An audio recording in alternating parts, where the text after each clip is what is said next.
And welcome to Beauty and the Beast. Yes, it's Saturday night, live with Smoo and the crew. Hello, welcome. Everybody else has went deadly. Oh, it even comes up on me watch. How cool's that? Right, what's happening with your camera?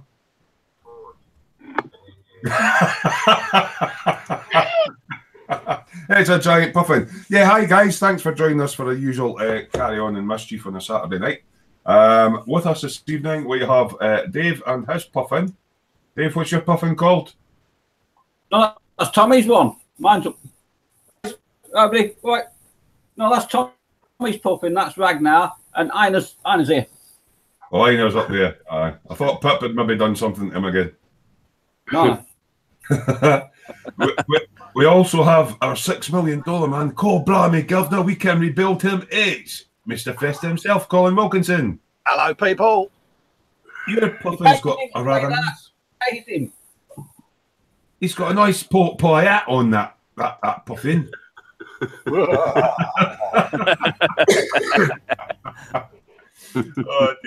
Oh, don't you go upsetting Magnus, mate, because he'll come and peck you, mate. Magnus, I keep thinking you're saying Magnus and thinking about cider with ice in it. Ah, Magnus. Gordon's alive. Yes, he's got 3 sets of decals or possibly a few more in his stash. It's John Bennett. Good evening, John. Hi, guys. Hi. And it's a crazy parrot lady all the way from the United States of America. It's Lynn Dipple. Good evening, Lynn. Hello. Oh, Lynn, you've got your bench set up. Yeah. I see you've got... I'm puffinless, though. Oh, but you've got sustenance. I can see you've got sustenance at your bench. Well, I got my Dr. Pepper. Dr. Pepper. All the sustenance I need. And your Pringles. Yeah, you can see them. No, there's these things called Sanders in here. Oh, I thought it was sustenance. Paintbrush. What Sanders are they then, Lynn? These nice ultimate product Sanders. Yeah, good Sanders. All right, that's cool. And it's all the way from Liverpool. He needs to get a new pair of cacks on. It's our dad. It's Mike Mountain. All right, lad. All right. Couple moojos in there. We don't do that, do they? They do, though. You know, they do. They do. All the way from an island almost in outer space up at the top of Scotland called Orkney or something. It's Scott Sutherland, and he is a puffin master. Evening, Scott. Hey, guys. What's your one? Thorfinn, isn't it? It's just Thorfinn. Just Thorfinn, and is Thorfinn like the god of all puffins? I am Thorfinn, god of puffins. Hear me roar. Right, okay. And of course, was that Lynn or was that the parrot? I've got my little one. Was it Erland? Yeah, he's sitting there with a horny devil, so he's up to mischief. He's got a horny devil on his head. Alan's asking what's with the beards. Because we're all lazy bastards, mate. We couldn't be bothered to shave. There's a lot of this internet flu. There's a virus that comes through your web camera. So a lot of them have got allergy. And and side effect is face fungus. Yeah, it's called blokitis, mate. We was a bunch of lazy sods. Yeah. It's winter insulation. I've got to blooming work, didn't I? I'm gonna see who's all in chat, but Common Road Junction's got a question. I think we'll ask the Puffin Overlord, Scott. Why are we on puffins? You want to explain the puffin thing, Scott? The whole puffin thing started with a Mr. Fox Wolf. When I first started speaking to him, says from Orkney, oh, that's where puffins come from, and he started spamming me with lots of puffin stuff. And I sent him it was a little key ring thing about the size. And that was the first Odo, and he was then at I think it was at a garden centre, and he found these 2 life-size puffin statue things. So that sort of started the whole puffin thing. Then Terry got one, and Ted got one, and it's kind of snowballed from there. And these puffins just appear every so often.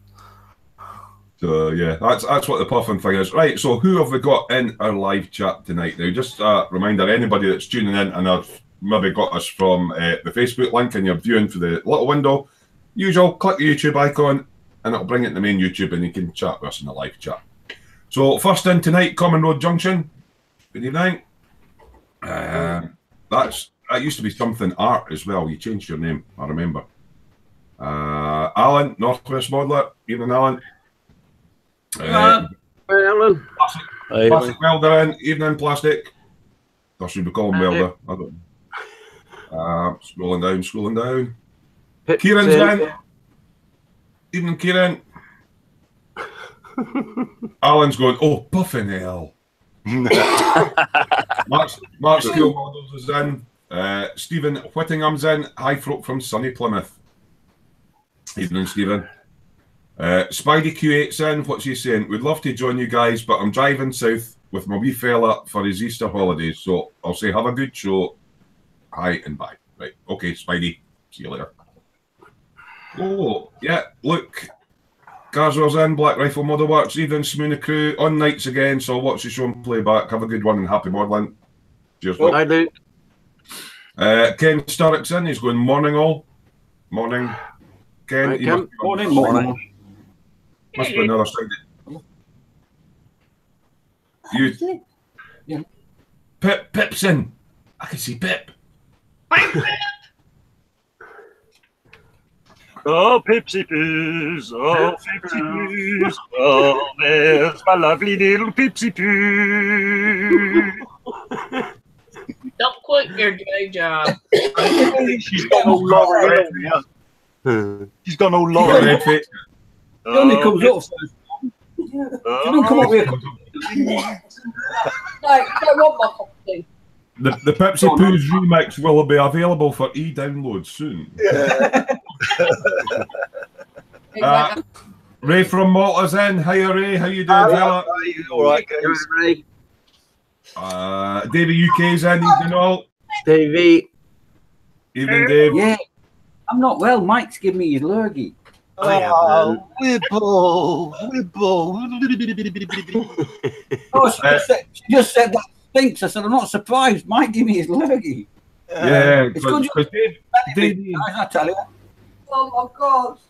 That might keep her out for the evening. Davey UK's going, it's a roll call of all the sick notes tonight. There you go. Yeah. They're all dying with allergy. Yeah. Evening, Shane. He's saying good evening all. Hope everyone's okay. They've all got man flu. Man, Dave hasn't.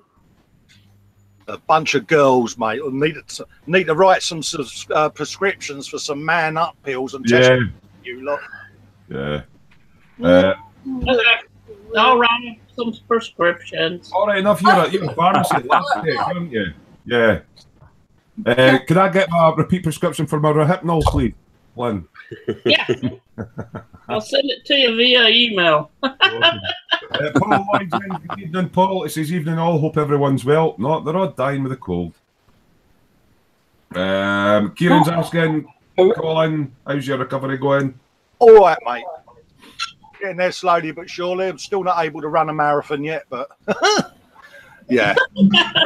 Paul Lloyd's giving it. Hey up, Colin. Nice to see you. Looking chipper, old chap.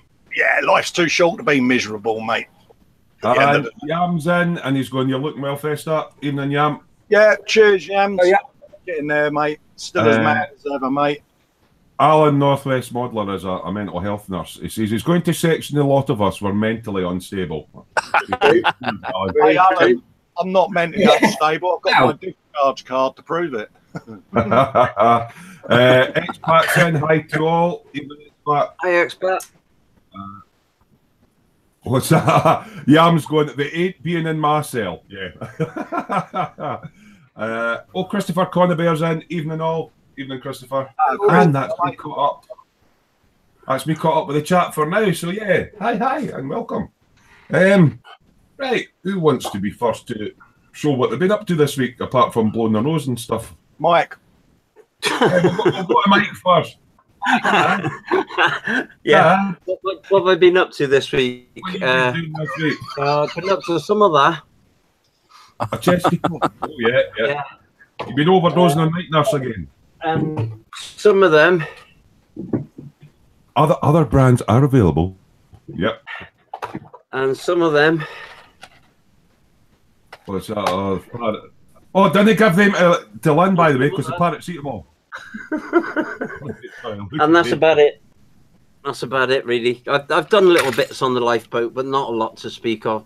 But I've been well. I've been poorly sick this week, so Hope you feel I haven't better. even, thanks, Lynn. I haven't even been to see the wife this week, so I'm not going to be. There was a flu outbreak where she stays, and they had done lockdown. You weren't allowed to go and see her. Yeah. And I think I picked it up while I was there as well. But anyway, yeah, I'm getting better now. I passed it on to Dave. Oh, we'll get regular updates from Dave. Yeah, more than likely. Right, cheers for that. Alan's saying he'll give us all some nice pills, and what the hell? All you need is aspirin and fluids. Yeah, that's true. Yeah, especially when you get a certain age. Tommy's in. Tommy, where's Tommy? Hey, Tommy! Hey, Tommy! Tommy, I like your t-shirt. Let's see your t-shirt. It's got a motorbike on it. Stand up. Oh, can you see it? Moto. He's got a dirt moto race. He's got a dirt bike rider on it. That's a cool t-shirt, Tommy. I like that. He's all wrapped up. So he's sitting with his dad tonight at the bench. Seeing as I've got Dave's camera up anyway, why don't we see what Dave's been up to this week? And Alan's saying, Tommy, cool dude. Hello. What have I been up to? Yeah. I might have been a bit busy. I've been busy. Yeah, I've been a little bit busy. I've just finished it tonight. Just before we came on. The Tamiya's Porsche 911 GT1. Oh, that Porsche. Mm. It's a bit of a fiddly kit. It's quite nice in the camera. Very nice kit. Nice. Oh, there we go. That's better. There you go. Is that better? It's an absolutely beautiful kit to build. The engine and the rear suspension are a bit fiddly, but once you get it in together and get it all lined up on that, it's a very nice kit to build. Alan's saying Dave the 6 million model kit builder in a week. Only on a slow week. What have we done, Tommy? What have we broken? Tommy's broken something. Alan says that's beautiful, Dave. Dave's fairly getting on with his cars now. He's having to build a longer shelf to put them on. I'll get it in a minute. Whatever it was, I'll get it in a minute, son. It's all right. And then I started on the Revell Mini Cooper. Hey. You're doing that in British Racing Green, aren't you? Yeah, British Racing Green. Yeah, I just put the colour down on the body tonight. That's up there drying, and I'll leave it till Tuesday. My next day off I'm off tomorrow, but I'm going to leave it tomorrow. My next day off is Tuesday, so I'll try this. I don't know what this is going to be like. Mike sent me this a couple of weeks ago. The Deco Art Dura Clear gloss varnish, polyurethane gloss varnish. So I'm going to give it a clear coat in that because I've not been clear coating. I've been leaving kits for like 5 or 6 days to paint too hard and that, but I'm still getting fingerprint marks in the paintwork. So hopefully clear coating it will cure that. I don't know, maybe Alan can give us some advice on that one. I'll find out with it. Tamiya and the Mr. Hobby glosses, they're quite soft. That's why I use lacquers, but you can't use lacquers. Maybe if you... I can't. I mean, I even went to the extreme of buying some snooker referee gloves, cotton gloves. Maybe Alan will, because he does a lot of cars. Maybe I was suggesting to Dave to use even Tamiya X, is it X22, but thin by X20A. That would even be better than just... Yeah, because I mean, it's silly things as well. Like when I've started doing my own masking on like the Dodge Viper that I did last week. I'm doing my own custom paint job with striping and things like that. And I'm putting, to me, a masking tape down. And then when I'm lifting it off again, I'm still getting like marks where the tape's been. Alan's actually suggesting Windsor and Newton acrylic gloss. It doesn't smell. Oh, cheers, mate. Thank you, Alan. Kieran Ashdown saying, nice, that's a 993 GT, pre-98 Evo upgrade and pre-Lola built chassis. Looks spiffing. Looks like Kieran knows his car, saying. It's a very nice mechanic, isn't he? Kieran's a mechanic. Right. If you want to get it, that's the kit, mate. It's a really nice build as well, mate. Really nice build. And for like some 20 quid, I think it was 19.99. I think I paid for that. And the amount of Smoo-isms just putting all the tubular framework around the engine was worth its weight in gold. It was on it, yeah. There was some expletives uttered during the course of the week. But yeah, and that's what I've been up to, guys. That's excellent. Thanks very much, Dave. Alan's just commenting there. Invite me next week on the show then, and I'll give you a car session. Yep. We'll get him on. Magic. Because he says you're catching up with his car collection. Yeah. It's, and should we have a look at the forecourt? Oh, hold on, I'll put you on the screen again, Dave. That shelf needs to get longer. It's like a second-hand car showroom around here now. It's like, would you buy a used car from Dave Weiser going Barker? I'll buy one for Tommy. I don't know about buying one for you, mate. And it's Slick Tony's car lot, isn't it? Oh, Bugatti Veyron. Tommy's right. Yeah. Actually, he's a very happy young lad because I recorded a TV program on my old Virgin T-Bob box last night, which is the Brian Johnson from ACDC doing his supercars. Oh, yeah. Right, yeah, I mind that. And last night's edition was on the Bugattis, so we're going to watch that tomorrow, so aren't we? Yeah. After just seeing your modelling shelf, Alan saying, "Oh hell, I better get building faster."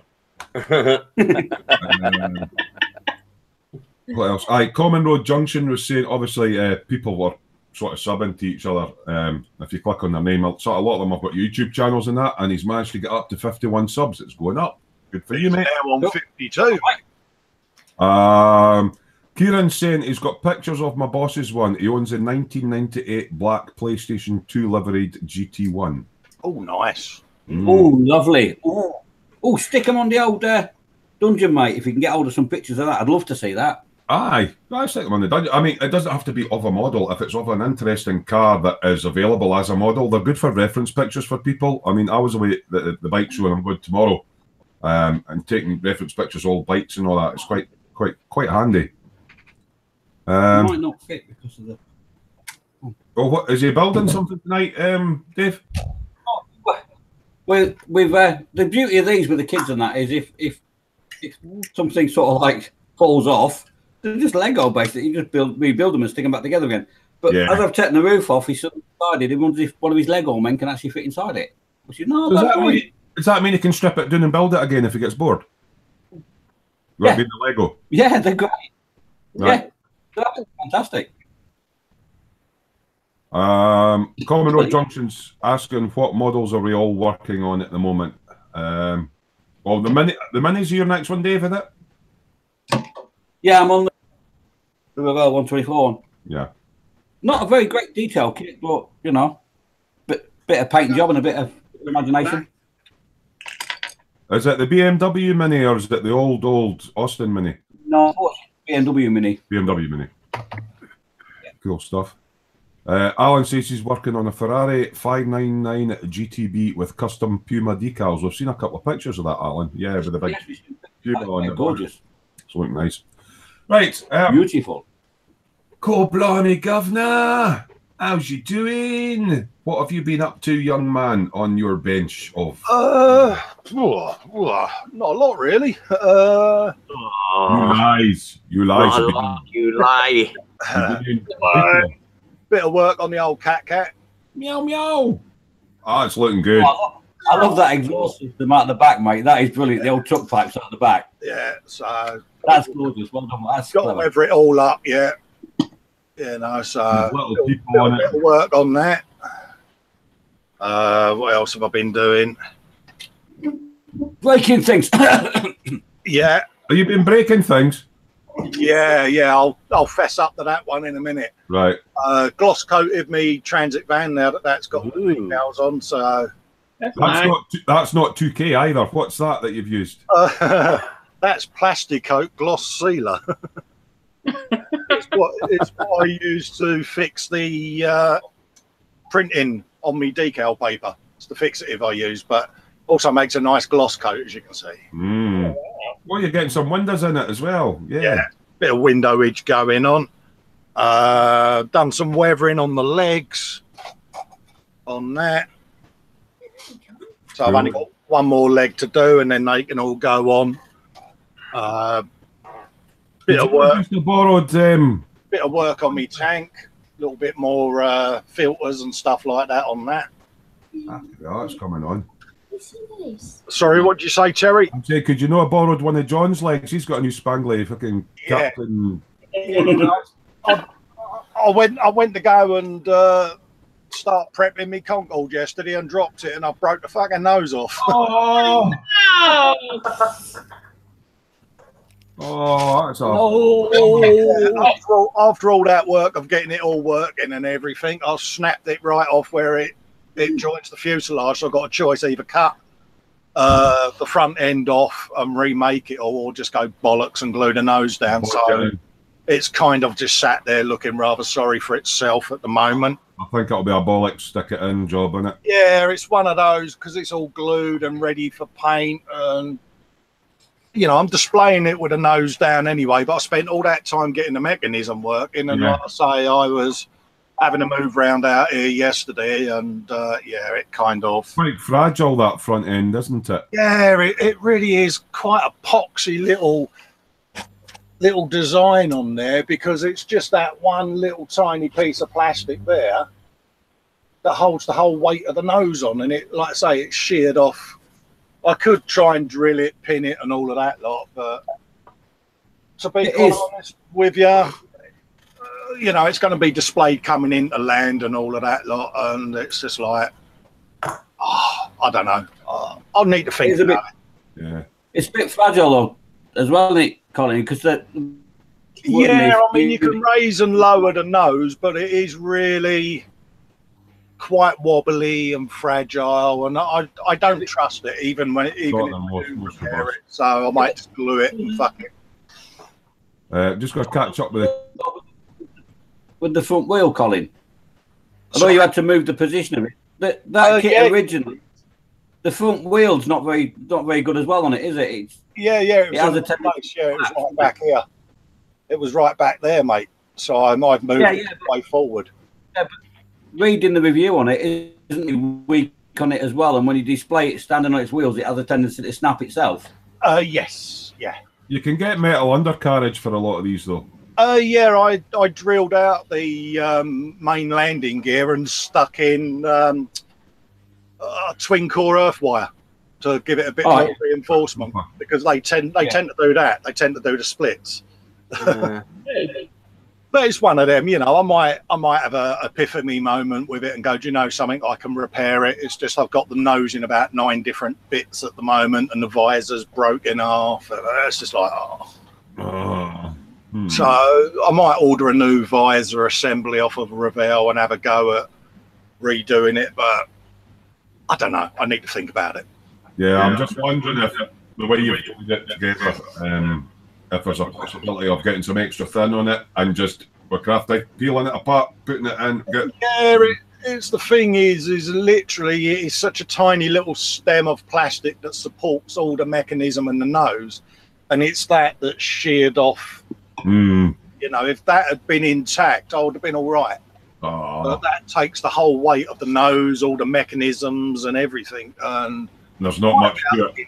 I might be able to put some steel in there or something, you know, to give it a bit of strength and epoxy it, but re-engineer it.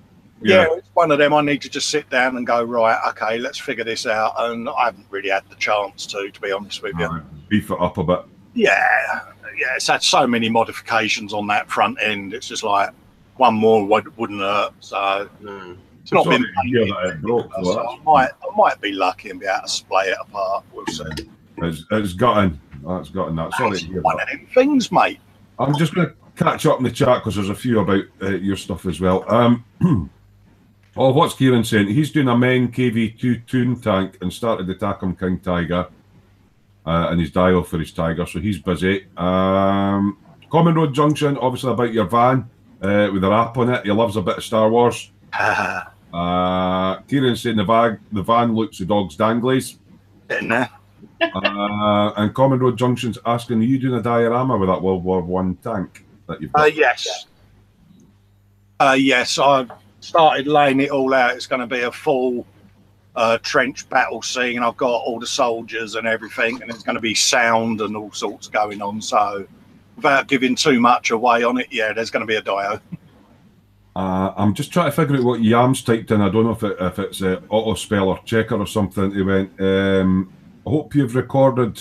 Quality is amazing. Obviously, have you recorded some of the van build? I know you're doing a decal thing on it. Yeah, what I've done is I haven't actually videoed the transit build per se, because this is something I've been doing in non-live hangouts, scratch building all the units and I don't think folk have seen it with the top off, have they? stuff like that. No, that's all the workshop with the wee spray booth, airbrush, all of that. You did a mod on the body on that the front bumper and the rear bumper pins the top body on, is that right? So Yeah, I scratch built a bull bar, didn't I? Mm-hmm. Which is buried amongst my World War II soldiers or World War I soldiers. I scratch built that, and that slides in the bumper and pins the front part of the bumper on, bodywork on, and then the rear bumper sections just slide in and out and hold the back in place. So you can remove the body. I can remove the body because I've removed it all because I've got to put the lighting in and the soundboard.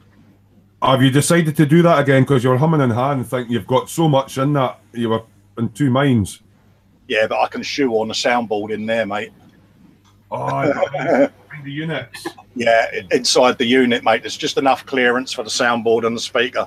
Yeah, sit down. Yeah, and the Common Road Junction's asking, will I video the dio? Is that the World War One dio he's asking about? Yeah. If so, then yeah. I mean, the tank build's pretty straightforward. Everyone can pretty much build a tank and weather a tank. Not everyone's comfortable doing dios, so I'm going to focus mainly on that. Junction, obviously, about your Concorde went out, so that looks painful. Paul Lloyd says, gutted Colin. Oh, well, that'll make an interesting next episode for you. Yeah, I mean, I need to look at it a bit more, see what I can salvage. You know, I might take the punt and hit Ravel up for a couple of bits. I don't know. You know, I need to just think about it. It's the taking apart of it's going to be such a ball ache because all the wiring's in place. Because you've already got wing wiring and everything. Yeah, but I might be able to drill out the section and put a reinforcement bar in or something, an old drill bit or something. I'm sure your brain will figure something. If anyone can do it, you can. Yeah. Well, this is it. So after all the mods I've done to it, it's the one thing that I spent a lot of time on. Yeah. And yeah, it would be nice if it went up and down. If not, I might try and put a motor in it to make it do it, a little nano motor or something. I don't know. Yeah, because Davey's saying all looking good. Shame about the Concorde nose job. And Reese is in. He's going, hey all. Yeah. So, Hi Reese. Hey Reese. Me. Totally Scale Models is in. Good evening. Steve. Northwest. Alan saying, where is our young Dutch builder? I think he's away getting his willy wet. Something like that, yeah. We're live. Away seeing his girlfriend. Yeah. He's away to, yeah. I'm sure his partner will appreciate that going live on YouTube. Yam's talking about for Colin. He's talking live MotoGP. Yeah. I'm going to be watching that once this is done and dusted.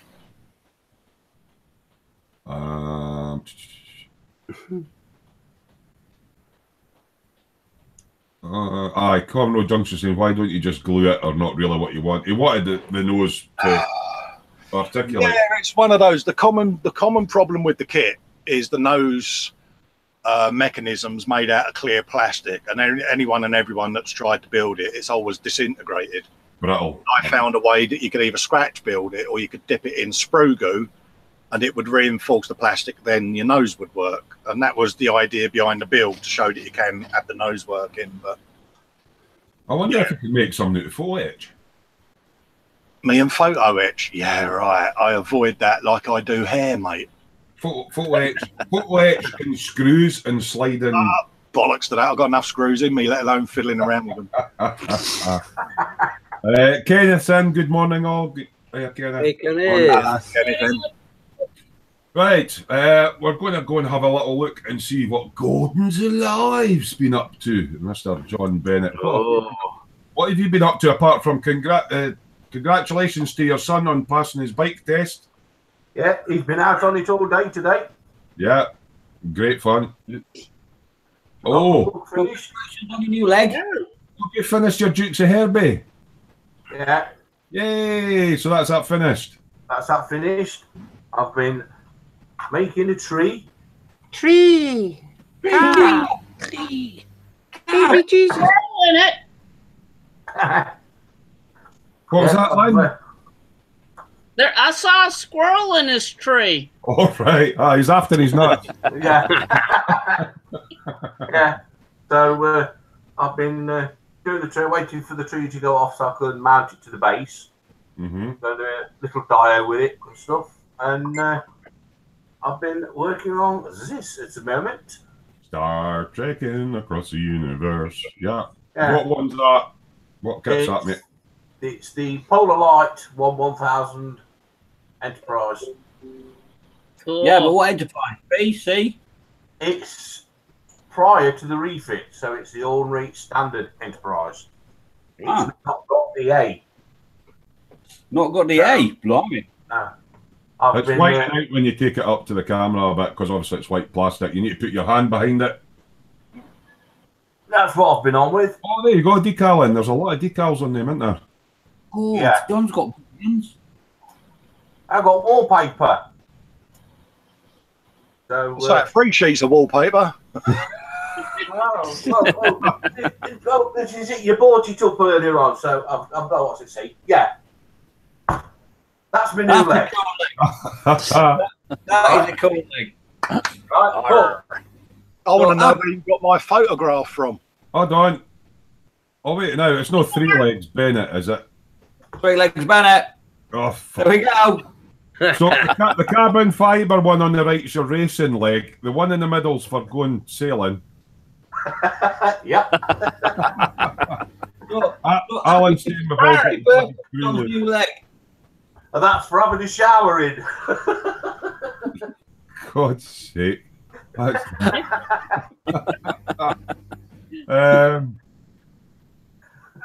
All right, that's folk talking about things that will work with us. Aye. What else have you been up to, apart from getting new legs? Well, I've been working on that. I've dug the Reliant out as well. Oh, Oh, that's nice. unusual looking one, yeah. Polar lights. The Yeah, Reliance, gorgeous, yeah. yeah. That's a I've got job. the that one as well. Oh, wow. Enterprise NX01. I didn't realise there was so many. I just thought there was like this Starship Enterprise. Oh. Oh, there's a whole bunch of them. Well, The other day we was discussing the old Klingon bird of prey. Do you want to impart your knowledge to the guys in the chat? What's happening with? Because I'm dead chuffed about this. I'm dead excited. well, the AMT, the old one, Yeah. being repopped by round 2. Yeah. Yes, they're repopping it, correcting a few Reboxing. problems. Or- Yeah, reboxing. Yeah, but round 2 don't just do a straight reboxing. I never heard of round 2. Right. What they've done, they did a reboxing of the Enterprise B and the Excelsior, and corrected the fault that the kit had with the undersaucer section. So they corrected that. So what round 2 are doing, they are doing the same with the Klingon bird of prey. Oh, so they're actually reworking some of the moulds then? Yeah. Yeah. I remember years ago building the old AMT kit, and back then it wasn't a bad old kit. So hopefully, you get the kit, you paint it in the base colours. It's a weathering dream. You can really go to town on it. Yeah, amazing. There's so many panel lines on it. It's like, it's just gorgeous. Yeah, well, this is it. When you actually built it, and you've got it together, and you look at it from above, you can actually see feathers. Yeah. Is that recessed panel lines then, rather than the raised ones on some of the kits? No, they're actually overlaid. It's overlaid, yeah. Yeah, it's all overlaid, and it builds it up, and it's got recessed panel lines in where it needs them, and raised panel lines where the studio model have got them, and it's a brilliant kit, especially when you do it in its landing mode with the feet down, the door down, and the wings up. The wings up, yeah, it's gorgeous. It looks like a praying mantis just sitting there waiting. Is that the Klingon one? Is it? Yeah. It's a gorgeous thing. I'm really looking forward to that. I've not got the remold on the way. I've got the old AMT Ertl one on the way. I've managed to find one. Yeah, that'll cost you a bit, won't it? Yeah. So when that arrives, what I shall do, I shall start that, and you'll see that, and I'll dig all my enterprises out. Because I've got back on the same. It's got another theme. He builds in a theme. Yeah. The NX01, the Enterprise A, B, C, D, E, and the Excelsior. So that's what I've been on with at the minute. Just riding my bike because the weather's been nice. Yeah. Thanks for that, John. and bless you, Colin, for that rather strange sounding sneeze. Yeah, a bit of Donald Duck for you there, mate. Common Road Junction, going back onto your Concorde, Colin, it says you could have an armature out of metal, then glue the nose to the armature, which will move with the motor. That's a good shout. Yeah, that's a good shout. I like that idea.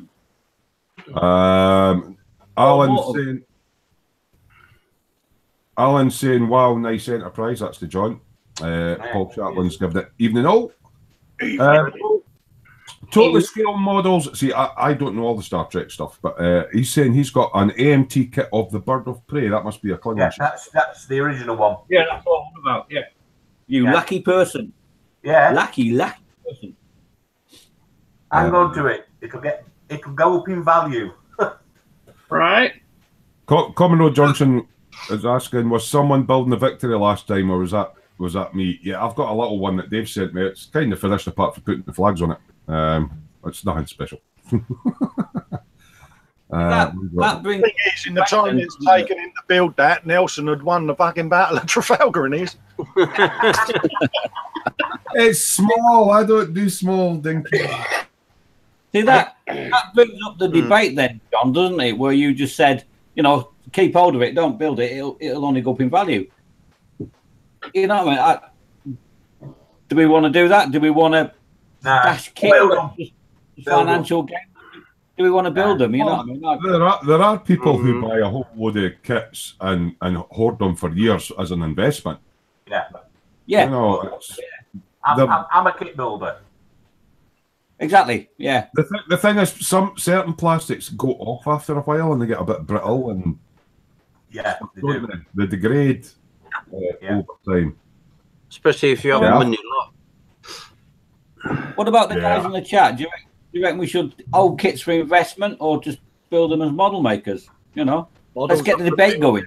I mean, mate. We all have a certain amount of a stash, apart from David builds that quick, that stash can't build up.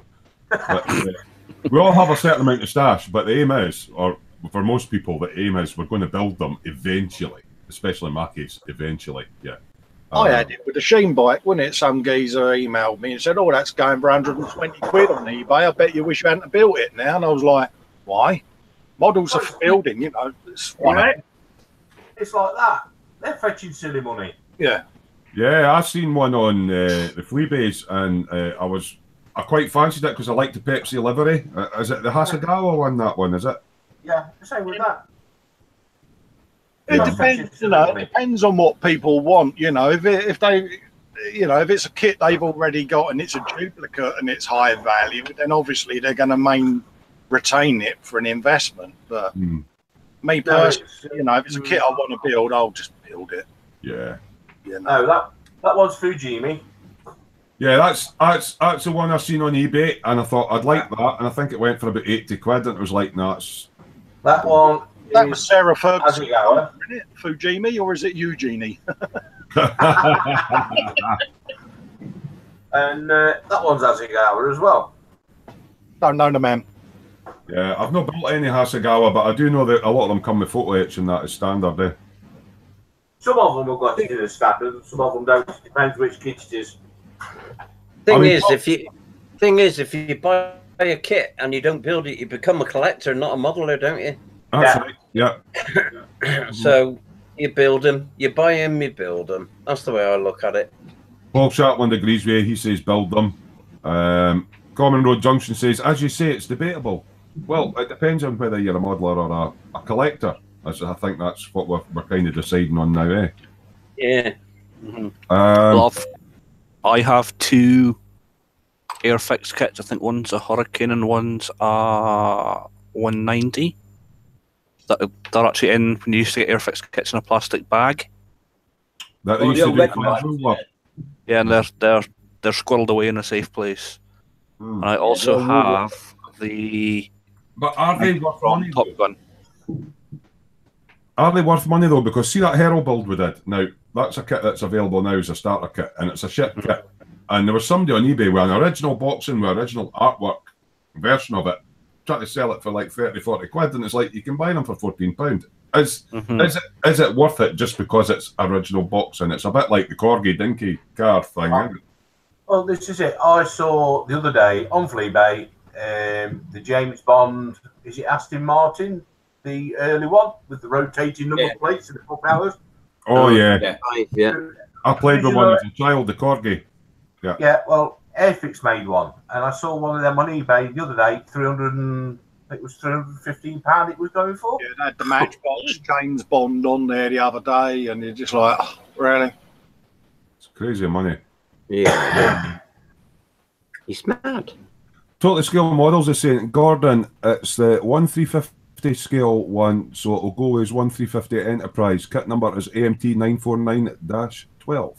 Yeah, they're bringing it out in 350 scale as well. They're going to do Bird of Prey, and is it the D7 Battle Cruiser as well? The D7 Battle Cruiser, yeah.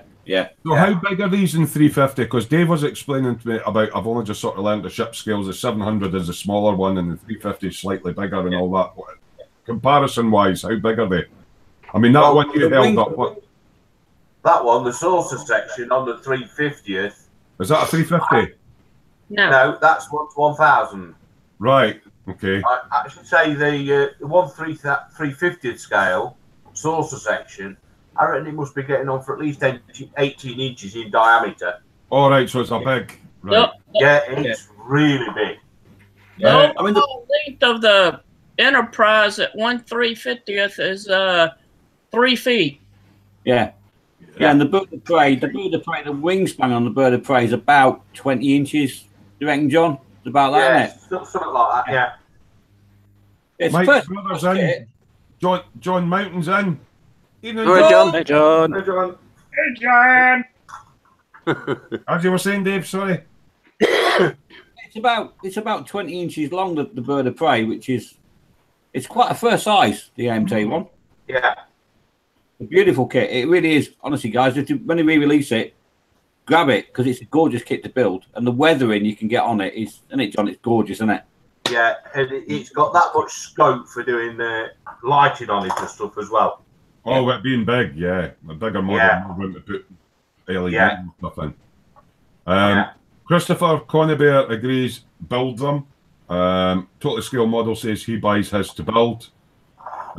Kenneth M is saying, you have flippers too that buy lots of figures and then flip them on eBay for lots of money. I think it's happened with DJ Falcon. So basically they buy for a profit and they're called flippers. You buy cheap, sell high, yeah.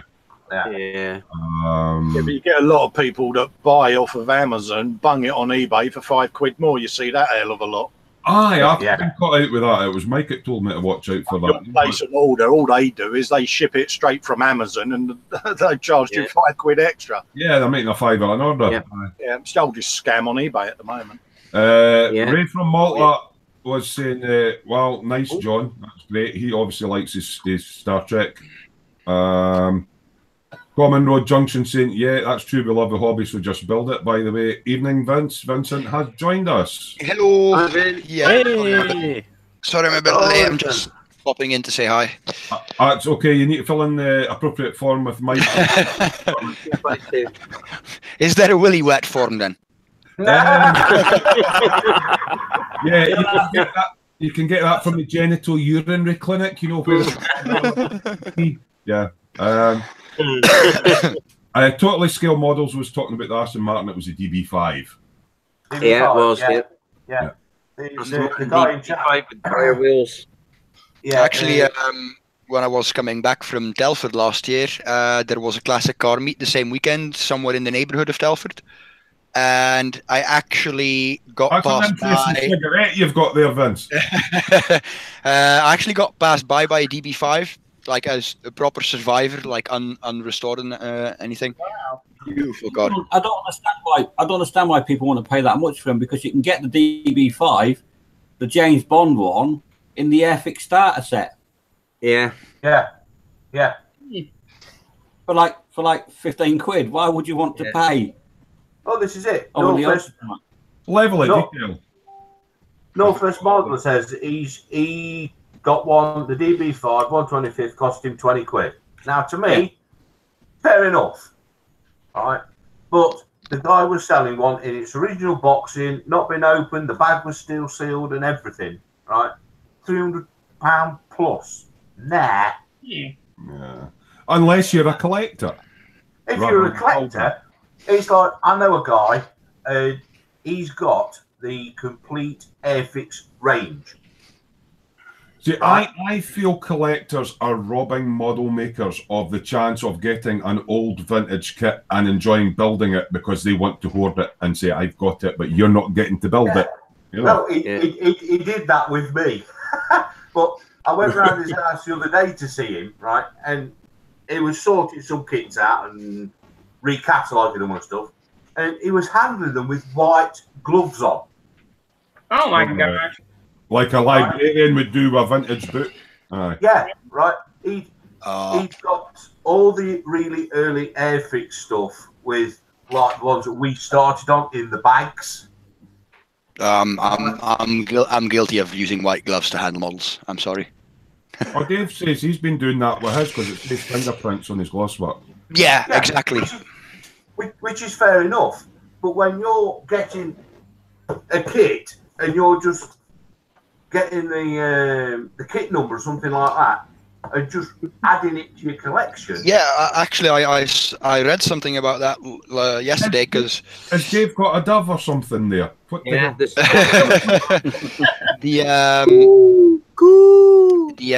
Dragon, the USA website of Dragon models, right? Apparently, they list all the kits going out of print soon. Yeah. Oh, so people hoard them.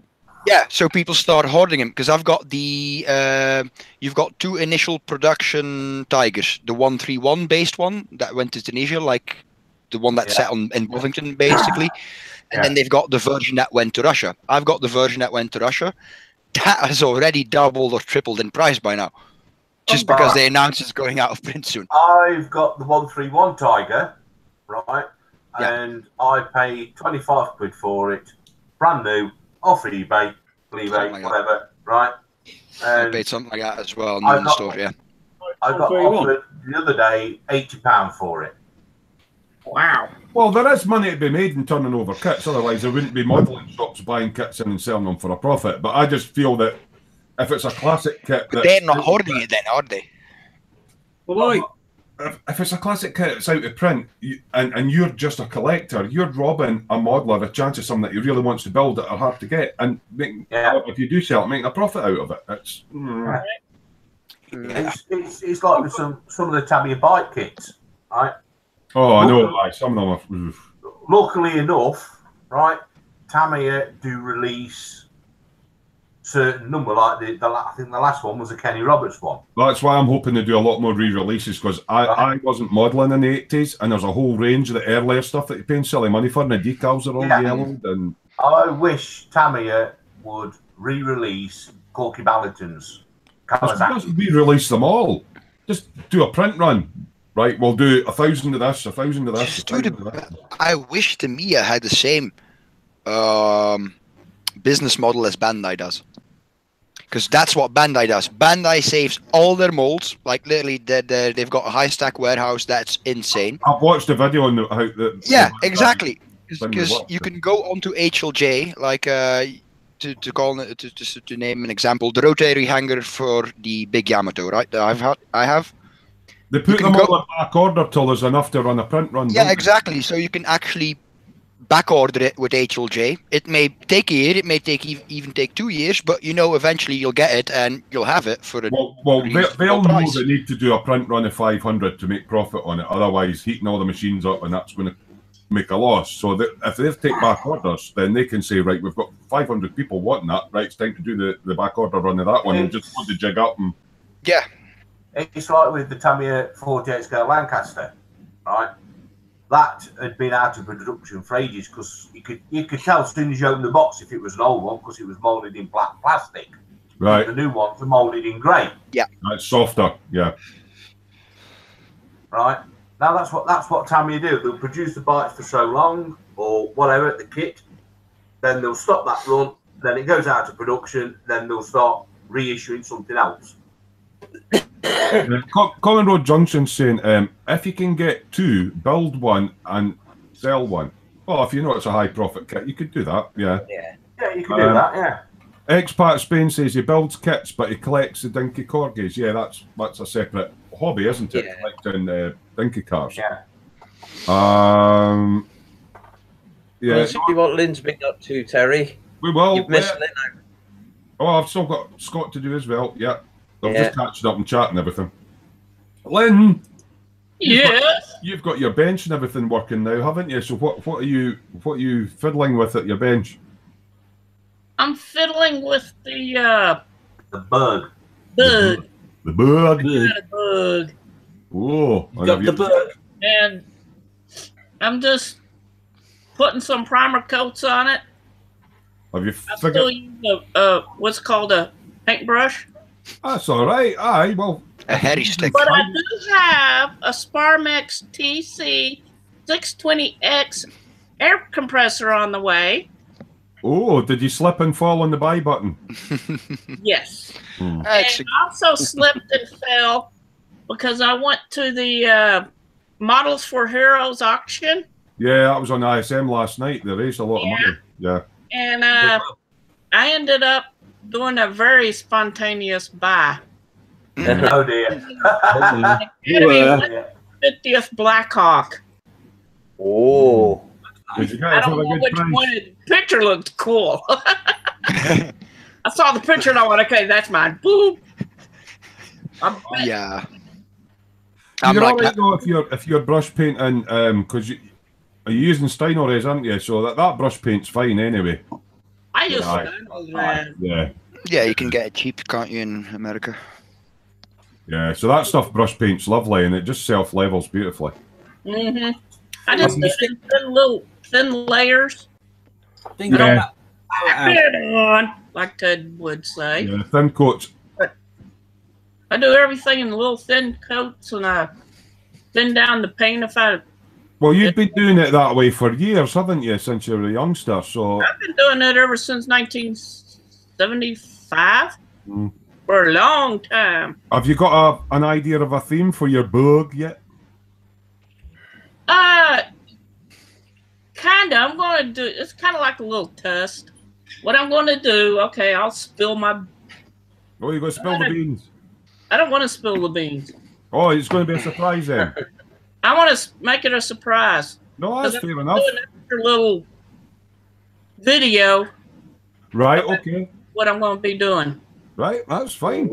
Have you been working on anything else apart from spending on compressors and kits and? No, Did you- I haven't really been doing too much. Just, I thought you'd started a plane build. I did. It's It's on the shelf of doom. Yeah. down there. Somewhere. Yeah. Down there somewhere. Yeah, because you've no long moved into your house. The shot glasses and the vodka are obviously more important there. Right. Oh, cheers. So man. I've got a question for Lynn. Right, yeah. Lynn, how does Sweet Steiner has she fallen off the perch yet? Yeah, Do what? Sweetie's quiet as she fell off her perch. Yeah. No, He passed out with Steiner has. he's back there playing. He's Oh, just- what Dave's sort of saying is you were a bit worried about painting indoors because you didn't know if the alcohol fumes off the paint would have. Oh yeah. right. Well, he's okay. I mean, I just don't want to spray. You know, when I get my compressor, I'm not going to spray in here. I want to take it outside. Outside. Don't you have a little spray booth, Lynn? Yes, it's down there somewhere. Yeah, get the spray boot, and if you have a hard time routing it outside for some reason or another, a good trick is just get a big bucket, put the hose in there, and put activated charcoal in it. Oh, really? Because that'll draw the alcohol fumes out of the paint fumes, and the paint particles will already get stuck in your filters anyway. Oh, so that'll filter the air coming out then. So basically, take the trunk hose down to the bottom of the bucket and then fill it up. And that should extract the alcohol if she's using Tamiya, yeah. There you go. That's great. Not a bad idea, that, Ben. That's a good idea. Yeah. We can check it straight. Yeah, I need to mention that to my girlfriend. I had a good idea. Um, Well impressed. Totally Scale Models was saying there, if you look at the pics on the channel, he's put up of his Enterprise. That's a 1350, so that'll give you an idea of the scale. Like that, aren't they?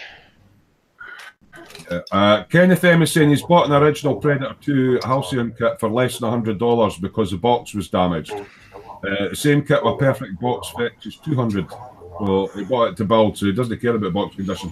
Same with that lifeboat, chatty old box, you know. Alan said Vincent's taking a break between wet willies. And that's a huge spliff. We cannot say what tobacco he smokes, but yeah. Referring to all forms from the STD department. Michael will get out with those. Conroe Junction says, I've always done war stuff. I've never done any cars or bikes or anything like that. He doesn't even know why. Some people just like doing armour.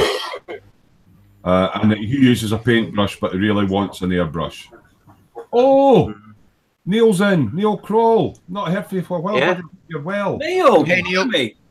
Big Neil. All right, big fella. Yeah. Neil. They're saying looking good, everyone, apart from some of them are dying with like some internet transmitted cold flu virus. But yeah. Where the hell have you been, Neil? Where have you been, buddy? Yeah, we've been missing your pumping iron videos and going like, that's how it's done, motherfunkies. Yeah. I never got to see the end of the swamp. And Jared's in as well. He's actually got a question. Is there any difference in a VW bug and a Beetle? Well, No. Europeans call it a Beetle and Americans call it a bug. Yeah. Yeah. That's basically it. No difference at all. Nah, it's the same thing. I've been very naughty. I've been looking on Auto Trader at one. You're always naughty. Yeah, but I've been looking at a Volkswagen Beetle on Auto Trader for 2,100 quid for 11 plates. Well, that's gone up. That's gone up, Dave. It was cheaper than that last night. No, it's another one I've been looking at, mate. It's only. All right. It's not mine. What year is it? And is it a Mexican built one? Yeah. No, it's not. It's a new one. It's one of the new ones, mate. The new looking ones. What's the difference between the Mexican built ones? Basically, after a certain year, I believe it's late 70s somewhere, the production in Germany completely stopped.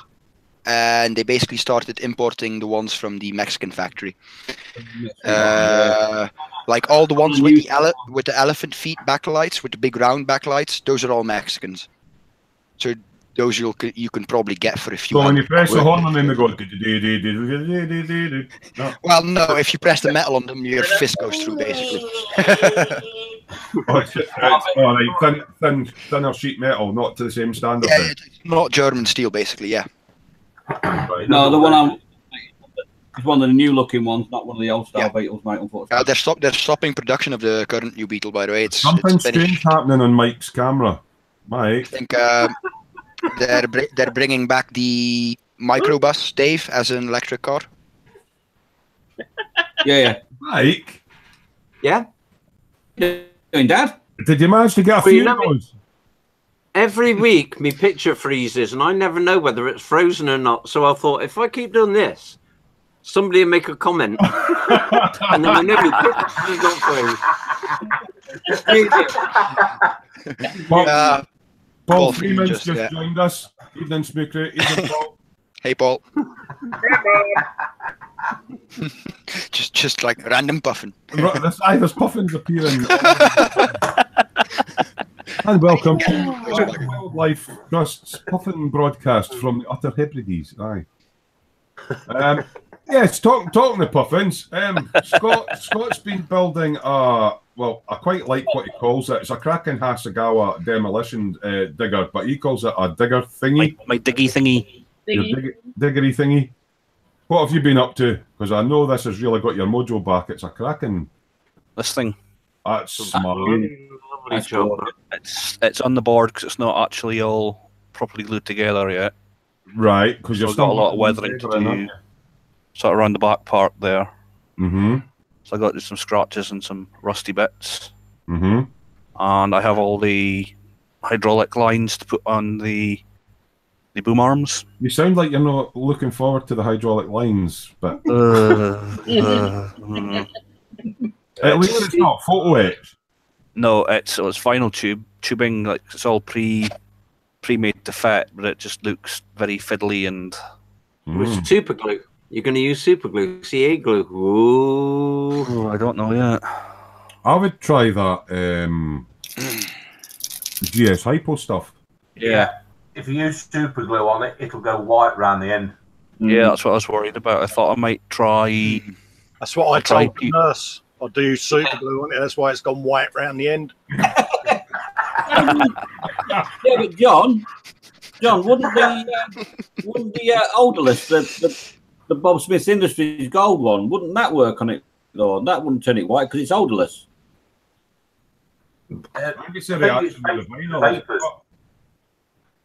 It's the vapors it gives off that turns it white. That one's vaporless. The gold stuff, seemingly, it doesn't have frost. That should do it. All right, I'll try that. I've seen someone apply photo etch with that stuff. It's pretty amazing glue, isn't it, Dave? Yeah, I thought you might have wanted to try that because it goes clear and that should do it as well. Right. You basically apply it to it, let it go tacky, so it's just about to go off, and then fit it. And it dries in 10 minutes and cures in 24 hours. Okay, I'll give it a go. What's also pretty good stuff, if you can get this, the MIG Slow Dry. Yeah, I've got that. Because this one, basically, it doesn't really set until you apply pressure. So, like, you've got a flat PE part, you put it on your piece, you wiggle it around until it's in place, and then you just press down on it, and you're done. What stuff's that, Vince? The MIG Slow Dry. MIG Slow Dry. Yeah, because it's actually not their glue. It's a French brand that they cooperated with to basically make something that works for modeling. All right, that stuff going. Yeah, Slow Dry MIG. I'll need to get some of that. I can have a look for that. Paul Freeman saying we're going to get over 40 viewers this week. I can feel it. Oh, you feel it in your bones. We've got quite a lot of viewers in. Some of you like and coming in and viewing. You've probably found us on a Facebook link that we've plunked up, and you're looking at the small window. If you click the YouTube icon at the bottom, it'll bring you to the main YouTube page. You can sit and chat and goof off with us. Right. Kenneth is saying your Elite video was very informative, Scott.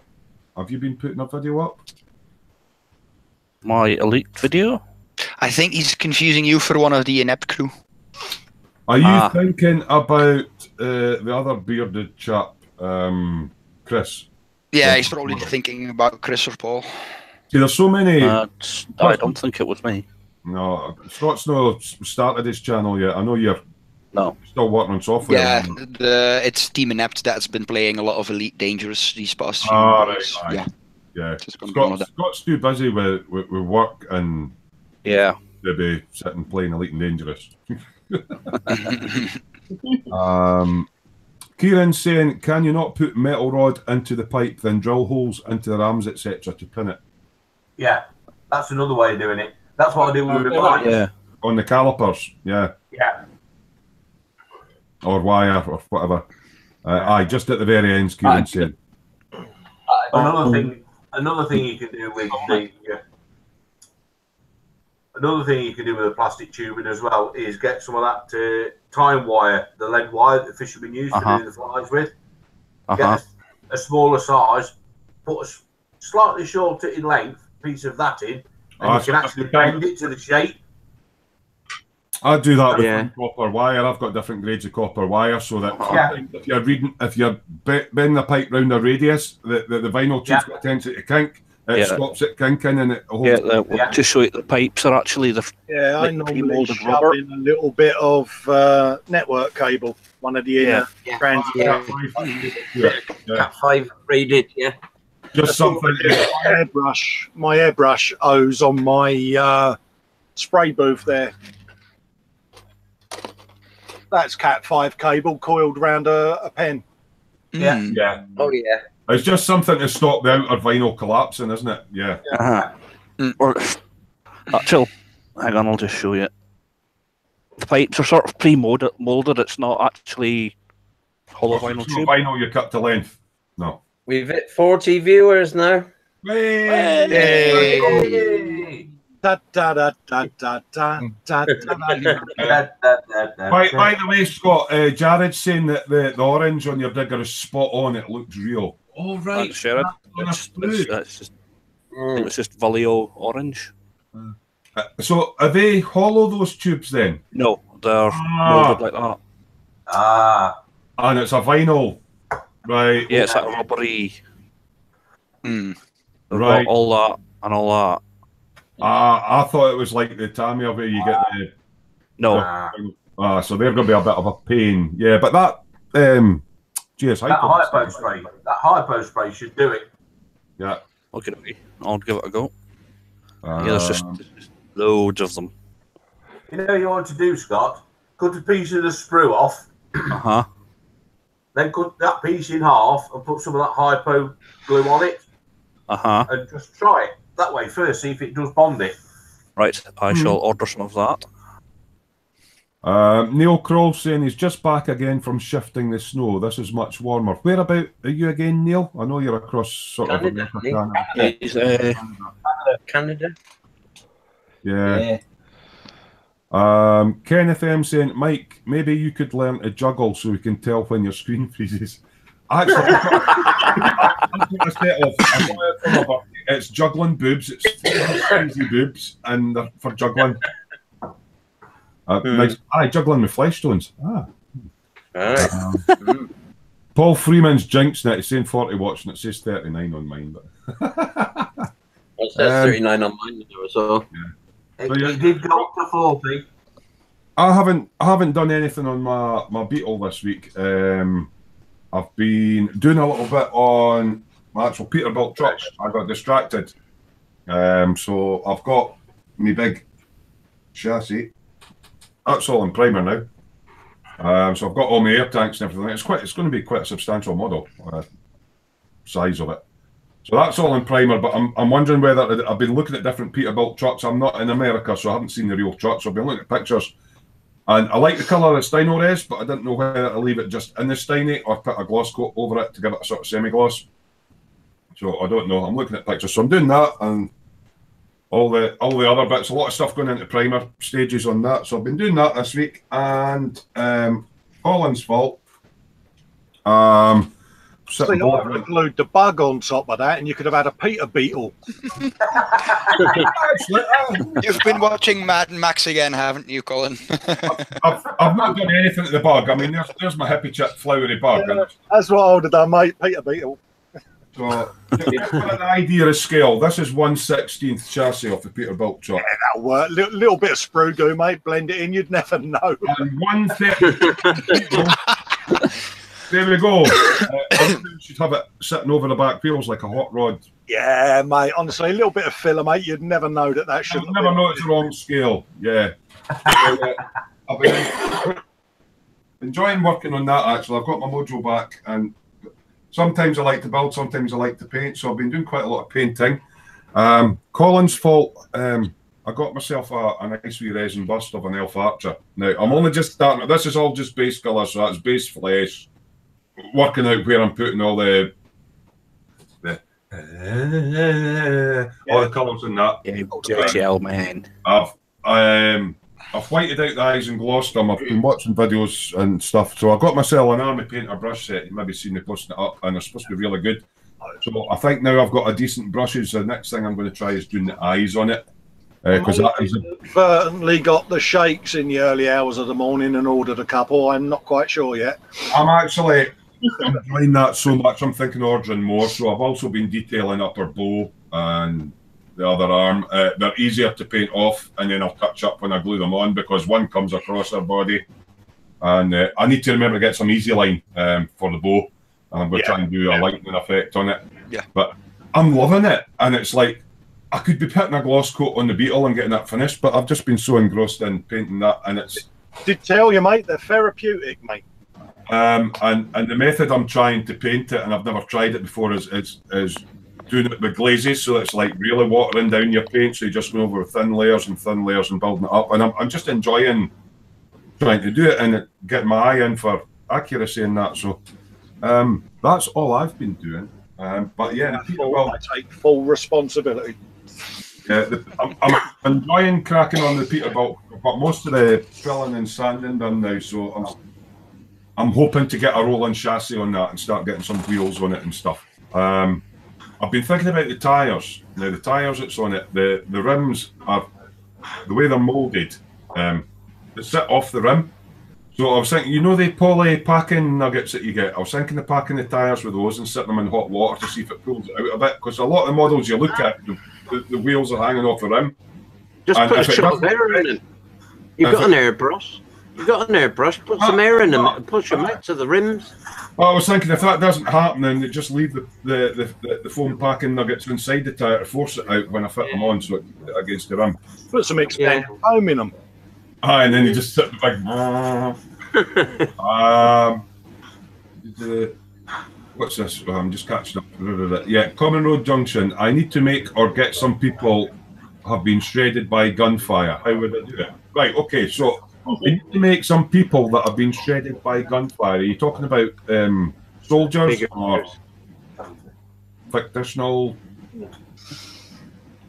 Does he mean shredded in half? Does he just mean full of bullet holes, or you know? Yeah, you describe sort of what characters are being... you know, bullet holes. You know, you can achieve with a bit of drilling, that sort of thing.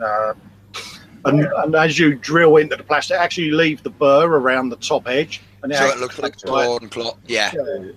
If the figure's actually in pieces because they've been cut in half by machine gun fire, and obviously you can do all the entrails with milliput, that sort of stuff. Depends on what you're trying to achieve, how gory you want to go. Yeah. I think the easiest models to work with might be resin figurines, actually. If resin. Yeah, because you can manipulate resin a bit more with heat than you can plastic. Bend it and yeah. What's he saying? Soldiers full of bullet holes. So yeah, go. Suggesting a drill bit and blood for the blood gore part. If you're planning to do blood, if you take like a clear paint like the Tamiya Clear and add a tiny bit of black, and it'll give the blood colour a little bit more depth.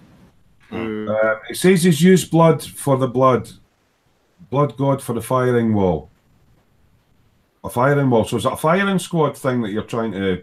Yeah. It looks like it's some form of firing squad type thing. Ooh, 176. Ooh, I'd actually just do it with paint and maybe a tiny bit of pigments to give some texture. If Like what's only that saying? size. I putting a bit of black in it. Ken is saying, "Blood for the Blood God is an amazing colour." I've never. So Yeah, is it a that's bit like the Citadel? Citadel paint, yeah. Yeah, if you Oh, take that, blood colour. like just a little bit of matte black into it, it'll actually give a little bit more depth, a little bit more definition to the blood color. Yeah, Blood for the Blood God is the base color for Chaos Army. It's that red. Oh, right. I Yeah. don't know all the names yet for all that. Yeah, right, okay. And it's And a good way to sort of get an idea how blood should look is put a tiny little dot. You're working with the clear stuff on the end of your finger. If you imagine when you've got a cut or something, how the blood looks. If you just put a tiny dot on the end of your finger and just play around with the colours till it kind of gets that sort of blood look. Mm. If that makes so sense. actually takes the colour on your finger and imagine you've just done a so finger. if you imagine you prick your finger and the blood sort of comes out. It's like a dark If you imagine the colour of that, just put the little blob on the end of your finger and look at the way it looks, and then kind of compare it like when you've cut your finger or something. And that'll give you an idea how the colour should look. Whatever does that make sense? Yeah. It's like doing a colour swatch of mixing a bit of colour and doing it a bit of paper, but you're doing it on your finger so it looks like real blood on your finger. Yes, and just keep changing the colour. Yeah, also don't forget, even with modern ammunition, you will have a bit of blackening around the bullet hole. Right. Yeah, you'll have hints of black in that blood. But he is saying it's 176 scale, and in that point, I would not go anywhere near it with a drill bit because that's going to look out of scale. Yeah. Too small. Nah, even with a tiny drill bit, it's not gonna. It's not gonna look right. Yeah, you wouldn't see a hole on that scale. You wouldn't. Connor knows says he thinks he's posted it on the dungeon. So if you posted it on the dungeon, when I go to do the little look at the dungeon later on, and the picture comes up, we can discuss what you're trying to do there. It's an effects paint. Yeah, he's saying it's effects rate. Paul Freeman is saying that Zarko did well in qualifying, John. Oh well, it saves me having to watch that. Thanks. I think I said earlier I'm going to watch that after we've done the live. Oh well, don't have to worry now. Oh, I didn't realise. Yeah, cheers, Terry. Sorry. Colin's not watched the qualifying, so I don't. I don't watch it, so I didn't care. Davey UK saying use a pin for the bullet holes. Yeah, it's a good shout. I heat a pin up. Yeah. To be fair, in that scale, I'd actually might suggest just using the paint and maybe like a bit of pigment, or just like let the paint thicken a bit to give it like a bit. I think if you're trying to suggest, like, say he's wearing clothing, right? It's all right if you had a bare chest, you can sort of do the effect with paint. But if you've got clothing, that's why I'm suggesting. That's why I'm suggesting pigments or something like that. I don't know if drilling would work on that scale. Because I don't think you'd actually see any significant flapping pieces of cloth on that scale. You would get a hint like, oh yeah, it looks like there's a hole there. 176. What size is the figures? It's are they smaller than 35mm? Yeah, so, yeah, half of that. So they're smaller than Warhammer sort of stuff. If you try to do anything to make it look like a bullet hole, it's going to look like a howitzer shot. Yeah. It's going too big. Yeah. It'd be way too big. The best thing to do is just to go ahead and get a little dab of their blood color and just put a little bitty dot, just a little bitty. Even that little bitty dot would be out of center. This is a 1/72 scale plate, so the pilot. Oh, the guy's tiny. Right. You know, yeah, he would be. I wouldn't even worry about it. I do hints with paint, to be fair, rather than. Yeah, Total Scale Models is saying if you were drilling a hole in a 176, it looked like a 50 cal round, and if you get hit with a 50 cal round, there wouldn't be much left of you. No, there would just be a more than a fist-sized hole through your chest, wouldn't I it? didn't realise it was that small a figure. I suppose at that scale of figure, you're merely suggesting. It's like when you paint the face, you wouldn't paint the full detail on the face. You're just suggesting a flesh tone. So I suppose bullet holes, you would be suggesting blood staining. At that scale, it's more suggesting. Yeah, my first experience with figure painting were Gunpla pilots. 5 minutes. 5 minutes. in 1/100 scale, and yeah, it's suggesting, because even in the 1/35 scale, some aspects you're just suggesting, really.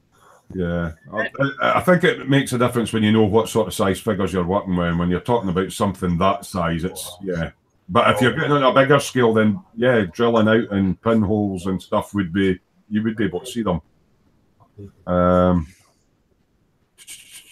Expat saying a cannonball size hole. It's O scale, double O scale. Common Road Junction saying, I know it's a little small. Yeah, I thought it was a bigger figure you were talking about. I thought it was like bigger. You would get away with doing pinholes, and then you would do it. Yeah. Total scale models is saying 1/76 scale is the same as 00 gauge railway or HO in the USA.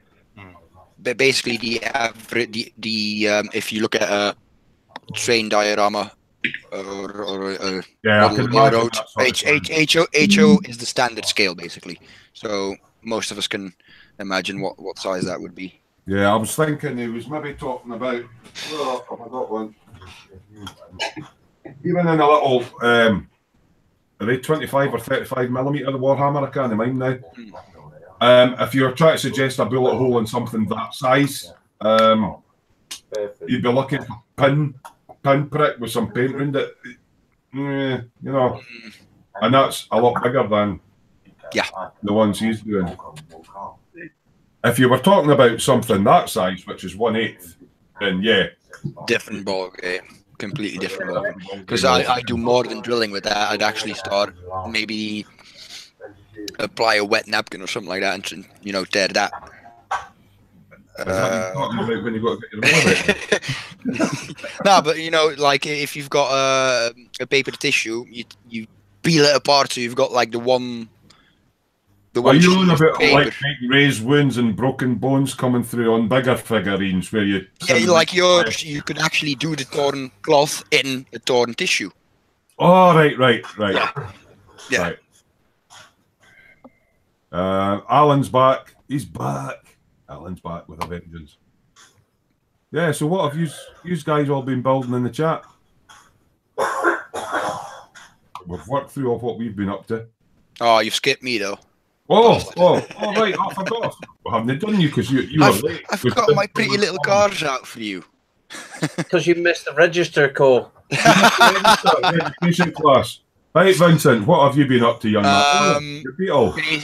Base colour on the Beetle shell is finished. I just need to do the engine lid. Have you done the clear coat on it? No, not yet.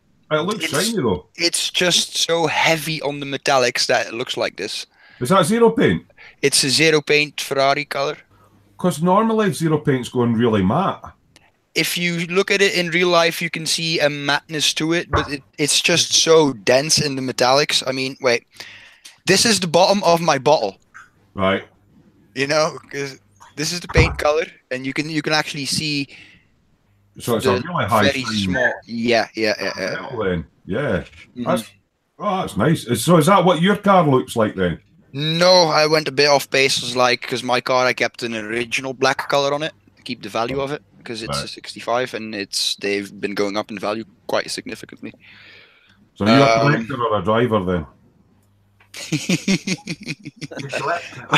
I'm someone who wants to keep the value of his car in shape. I mean, classic, isn't it? Yeah, it's proper classic. I mean, it's got the BRM 5 spokes on it.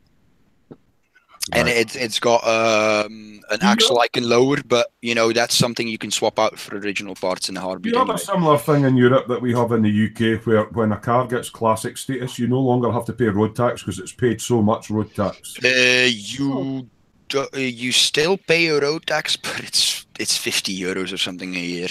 So all right, it's negligible. Yeah. Does it matter if you're driving a big V8 or a small 1 litre car? It's just a flat rate for everybody. Yeah. Well, that would be good if you've done that here. So I see you've got your other racy car sitting there. You were talking last week. You got the red down and you hadn't got the black. Was that you done there? Yep, black's done. As you can see, there's still an over fender that goes here, so I'm painting that separate. And of course, there's a big ass spoiler that needs to go in these holes. An over fender, is that like a wheel arch? Yeah, it's over fenders are basically wheel arches you just slap on the side of your car to widen it out, which is what they did with these racers that were based on production models, right? So what we would call a flared arch then? If it's worked into the car, it's flared arch. It's just different terminology across here. So what have you got to do? Over fender is something typical. Fender's American. It's usually applied to the fenders where you can still see the bolts or the rivets, like on the outside of the car. Like, you know, you can see the holes where they. You're on like a box arch Escort or something where you can see it's a physical bolt on rather than. Yeah. That's the car. Yeah. Like if you think of the classic Toyota Celica and the classic Skylines in Japan, the really old ones. You can see usually have those black fenders strapped onto the side. Those are classic over fenders, and then it's a classic. All right, over fender. So have you been working on anything else apart from your two cars? Nope. I have been shopping for supplies this weekend, and I might have accidentally bought a kit again. Accidentally. What well, I showed it to you guys already, but I basically picked this up for €16. Oh, pack 40 gun. Yeah, it comes with these the shield, so it's a proper double shield in photo etch. Is that 1/35? Yeah. An AAP club. So is that resin or is that a plastic?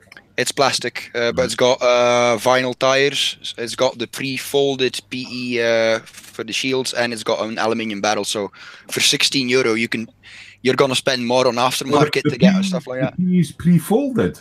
Yeah, I'm gonna get it out. So. Which is a lovely thing because it's. You're on about the kit and not the wet willy from earlier.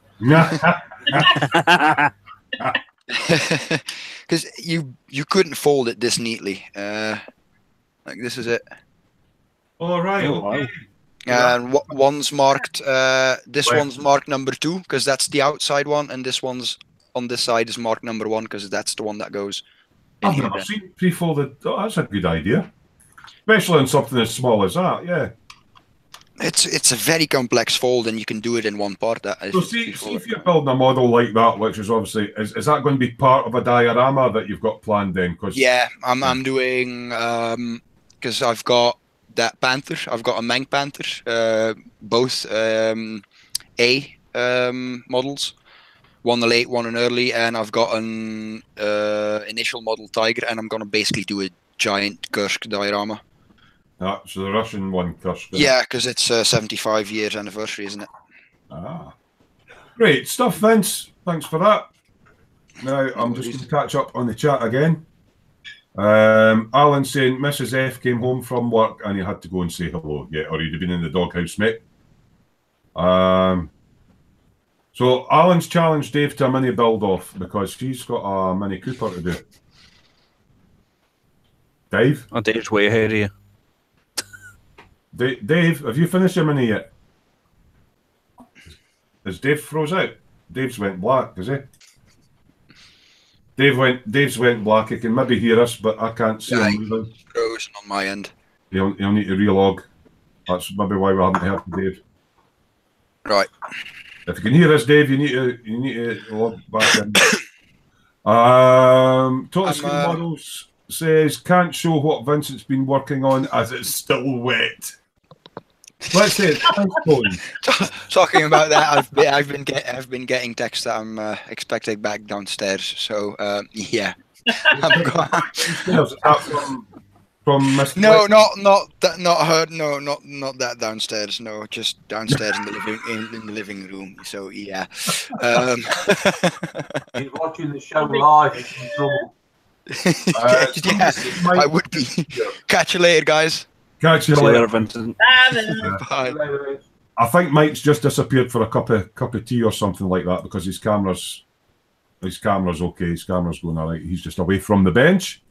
For those guys who are interested in the blood and gore technique, I have just posted a video in the dungeon of what I was trying to explain. Oh, cool. Thanks for that, Scott. No problem at all. And Dave, is that Dave coming back? Hello? Are you back? Yeah, can you hear me? Yeah. I'm sorry about That's probably... Tommy's there as well. Your camera had blacked out, so it sometimes happens to Mike. So I was trying to say something earlier about the blood effect and that. I thought, oh, well, you might as well because we're still talking about the topic. So yeah, yeah. My idea would be just to use the X27 and then use Tamiya smoke to darken it up. Well, yeah, that's the that clear look. Yeah. That's pretty much what you were saying. Either clearing a bit of black, clearing a bit of smoke. Yeah, just use the smoke because then you're still using the clear with the clear. Otherwise, you'll just lose the effect. Because with the blood effect, with the clear dries like wet blood. Whereas if you darken it with a paint pigment, it'll just look like red paint. Yeah, because you need a sort of glossy texture to it to look like wet. Yeah. It's a bit like if you're doing dry and wet mud. You would go gloss for a wet mud and dry and matte for a dry mud. So it's like if you look at a colour that says blood red, it's like a solid colour. Mm-hmm. It doesn't have that translucency that actual blood has. That sort of sheen and make it look wet. Unfortunately, Vincent's away because he'd be really good at telling us how to make some, realistic looking wet stuff. Mm-hmm. And then Tommy's come back and he's building his Apache that he was sent for his birthday. Oh, wow. Tommy. Yeah, what have we done? Oh, the carpet monster nearly had a part. Yeah. Oh, don't feed the carpet monster, Tommy. Is that another one of these ones that goes together like Lego, Dave, is it? No, it's more like a proper together kit. These easy kit ones. So it's a snap fit. Like the next right. Now, I don't know if you heard because your camera had frozen. Alan was saying that he's got a Mini Cooper in his stash. So he's telling me a build off. Yeah, I'm up for that, mate. Not a problem. You'll walk me backside. Finished it already, Alan? No, I haven't. No. Yeah, and then I might learn something from Alan. So, yeah. Thank you, all. Expat Spain saying he's working on a Revol Peterbilt 953. Oh. What scale are you doing that in, Expat? Right, and Alan saying, what's with all the car building? Have we got some kind of competition on? No. We've got the group build of the Airfix starter kit Beetle, which is just a bit of fun. But moving on, I think it was Colin that suggested an idea that we're probably going to move forward with on the next group build. Whoever takes part in it, again, it'll be an Airfix starter kit, so it's a nice low budget thing, is that we will do a judge thing on it, and whoever wins gets the next kit for the next group build sent to them as a prize. That's kind of what we were thinking of anyway. That was kind of the idea, Colin, was it no? Yeah, that's what I was on about the other week, wasn't it? Yeah, so there's no prizes for any of the builds at the moment, but we're thinking of, next group build. Obviously, we'll not be able to win. So if you guys want to take part in it when we start that one up. Sorry, Colin? It's just a thing for the guys in the chat, really, isn't it? Perhaps the winner gets to come on a live feed, or we give them the next kit as a freebie. Yeah, I'll do something. Aye, figure out something. Paul Freeman's going, hello, Tommy. Kenneth is going. Kenneth, you might know him as Alex, is saying, hiya, Tommy. This is the one that Kenny sent him. Ah, is that the one that Kenneth sent him? Oh, that's good then. Yeah, one that Kenneth bought him for his birthday, isn't it, mate? Yeah. Yeah, so we're having a crack at it now, mate. Doing it. So I take it that one doesn't come pre-painted then, Dave? This one, yeah, these ones come pre-painted, yeah, but they're more like a standard model kit than a sort of Lego sort. Well, it's like a thing, you know. pre-painted Bandai sort of. Yeah, I mean, cut it for the sprue and all that, and sand it and everything, does he? yeah. It's like the one that Mike sent him when he sent him the Harrier. Right. It's the same. It's the same. It's the Revell Easy Snap Kit. Alan's saying scale 75 do a blood paint, and it's very realistic. I've heard a lot about their scale 75 stuff. It's supposed to be quite good. Common Road Junction saying, sorry, got to go, guys. Girlfriend's calling. I'll watch it later, or if you're still on, I'll come back. See you later. Bye. Expat Spain saying the one he's building is 1/25th scale. And Alan's asking, going on a live stream, is that a prize or a punishment? Well, It's a punishment. So yeah, what's that, 9 o'clock already? God, You don't see the ball and chain down here on my right ankle. They put it on when they want me to come in. We've locked all the doors, Lynn. Yeah. Dad, Hello? where was your lady? Was you having a cup of tea? You don't want to know where I was? Oh, were you dropping the kids off at the pool? Right, okay. I was, yeah. Yeah, I was. See, what concerns me is Vincent said he was away to get his willy wet again, and Mike had disappeared. Yeah. So, when you get rid of your Lergy, Mike, what are you going back onto? Is it the lifeboat, or have you got something else? I'm going back onto. I really want to crack on with this because I'm going down to see John the end of June to go to Tank Fest. So I want to drop this lifeboat off with the Westland Sea King helicopter. Is he down in that area then? So kill two birds with one stone. Yeah. Yeah, John's in Bristol, and I'm going to stay over the night in Bristol and then go down to the Tank Fest. But the fellow I'm building this for, he actually lives in Bristol as well, so I want to try and get it finished if I can. It saves having to try and pack it up otherwise with big flippy floppy rotors and stuff in it. In case it easier breaks. if I can deliver it. So and I've still got the A380 on the go, and I've still got to do Ed Force 1 with Dave yet. Oh, that's what I was going to ask, Guy, when you and Dave starting the Ed Force 1 build.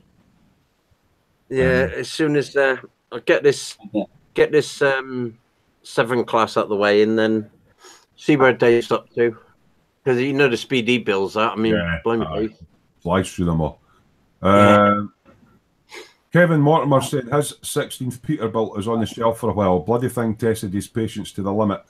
The one that I'm building, Kevin.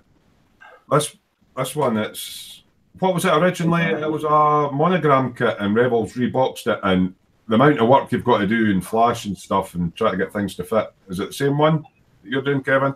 I'm actually getting back into it because I've got most of the sanding out the way, so I'm on to painting now. So. And figuring out LEDs and stuff for lighting it up, so I kind of like that stage of the build. Still haven't decided on a final paint colour yet. Neil Kroll is saying, I'm wiring my Nautilus. That's not a euphemism. Is that the same Nautilus that Chandra did, Neil? Yeah, it is. That was one of the last things he put on the boom up before he disappeared for about a month. Right.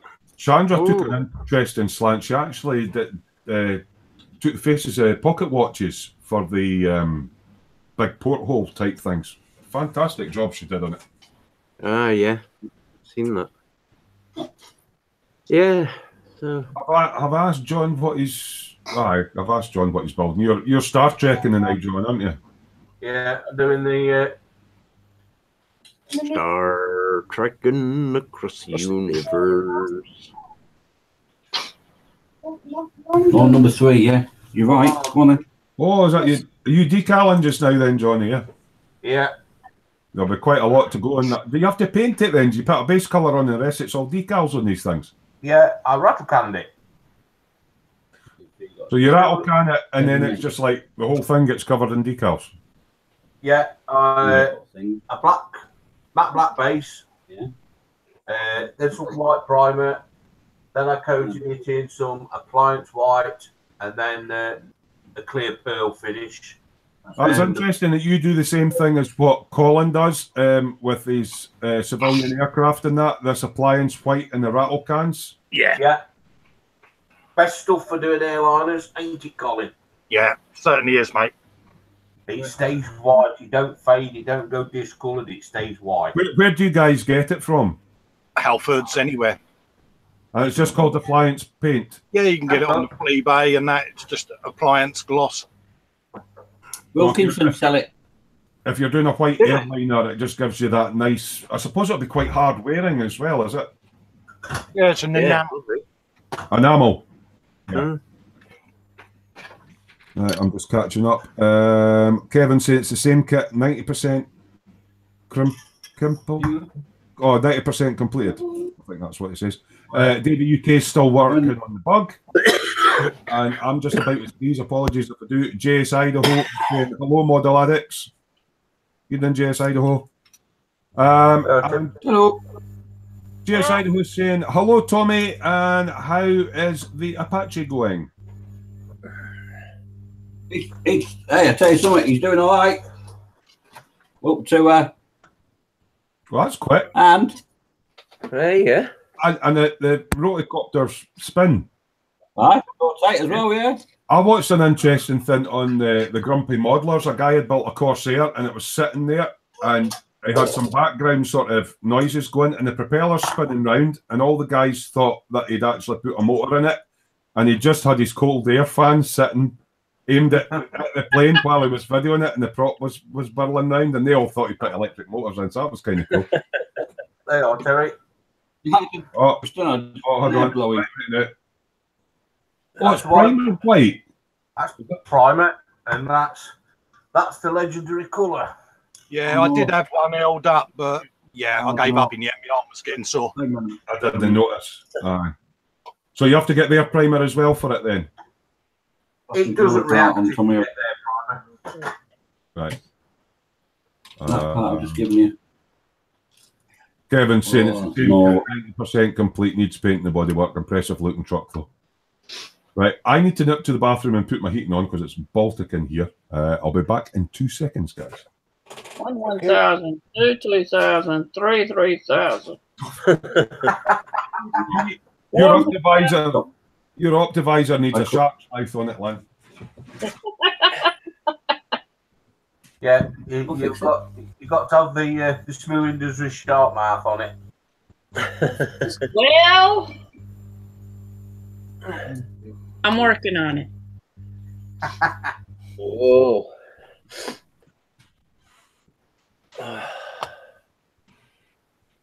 You pack up.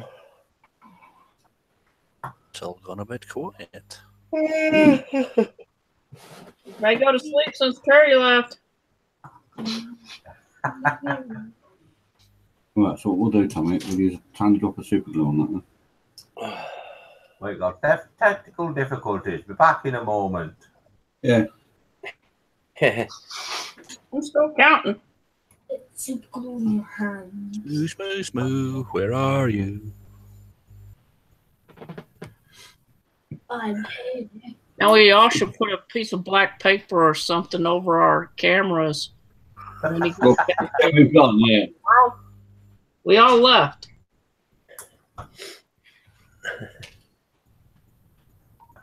There you go. The chat. See if you notice it. Just stick something over the camera, see what he does. And the chat goes quiet for a while.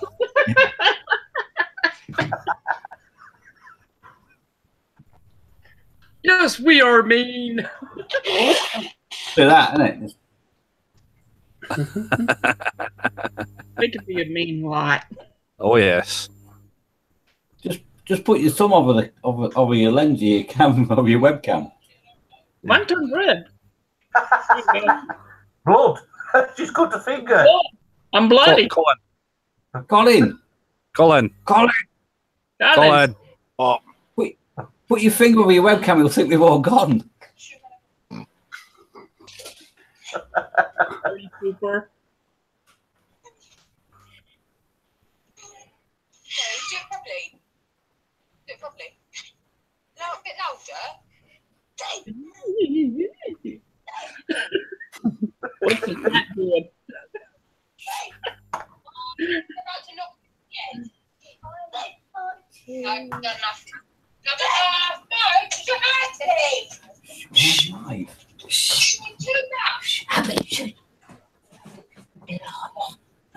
Oh, the wild Pip is back. Oh, sorry about that. I forgot to put my heating on. It's the snow's away up here in Scotland, but I also sneaked in a quick coffee as well.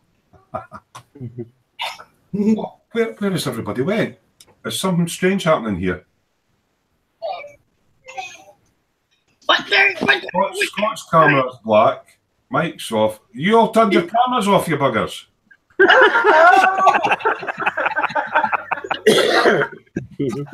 They're all turned. Their thumbs over them. Alan's saying, by the way, Scott, that was a big improvement. And Common Road Junction's back. Hey, I'm back. Frankie's in. Kevin Mortimer saying, number 2 or number 1, hope you used air freshener. It was just a wee sprinkly tinkle, you know, shaking hands with an old friend. But I had to put my heating on as well. This room gets really quite cold. I forgot I had to put it on. Alan's going, hey, Pip. She's still there. It's gone. No, she's gone. Frankie goes to Hobby Wood and he's going, what's going on in here? Frankie, I nipped to the bathroom and I make a quick coffee and put my heating on, and I came back and also I was like red, blue, black. I thought something's went wrong with the live feed. They turned their cameras off.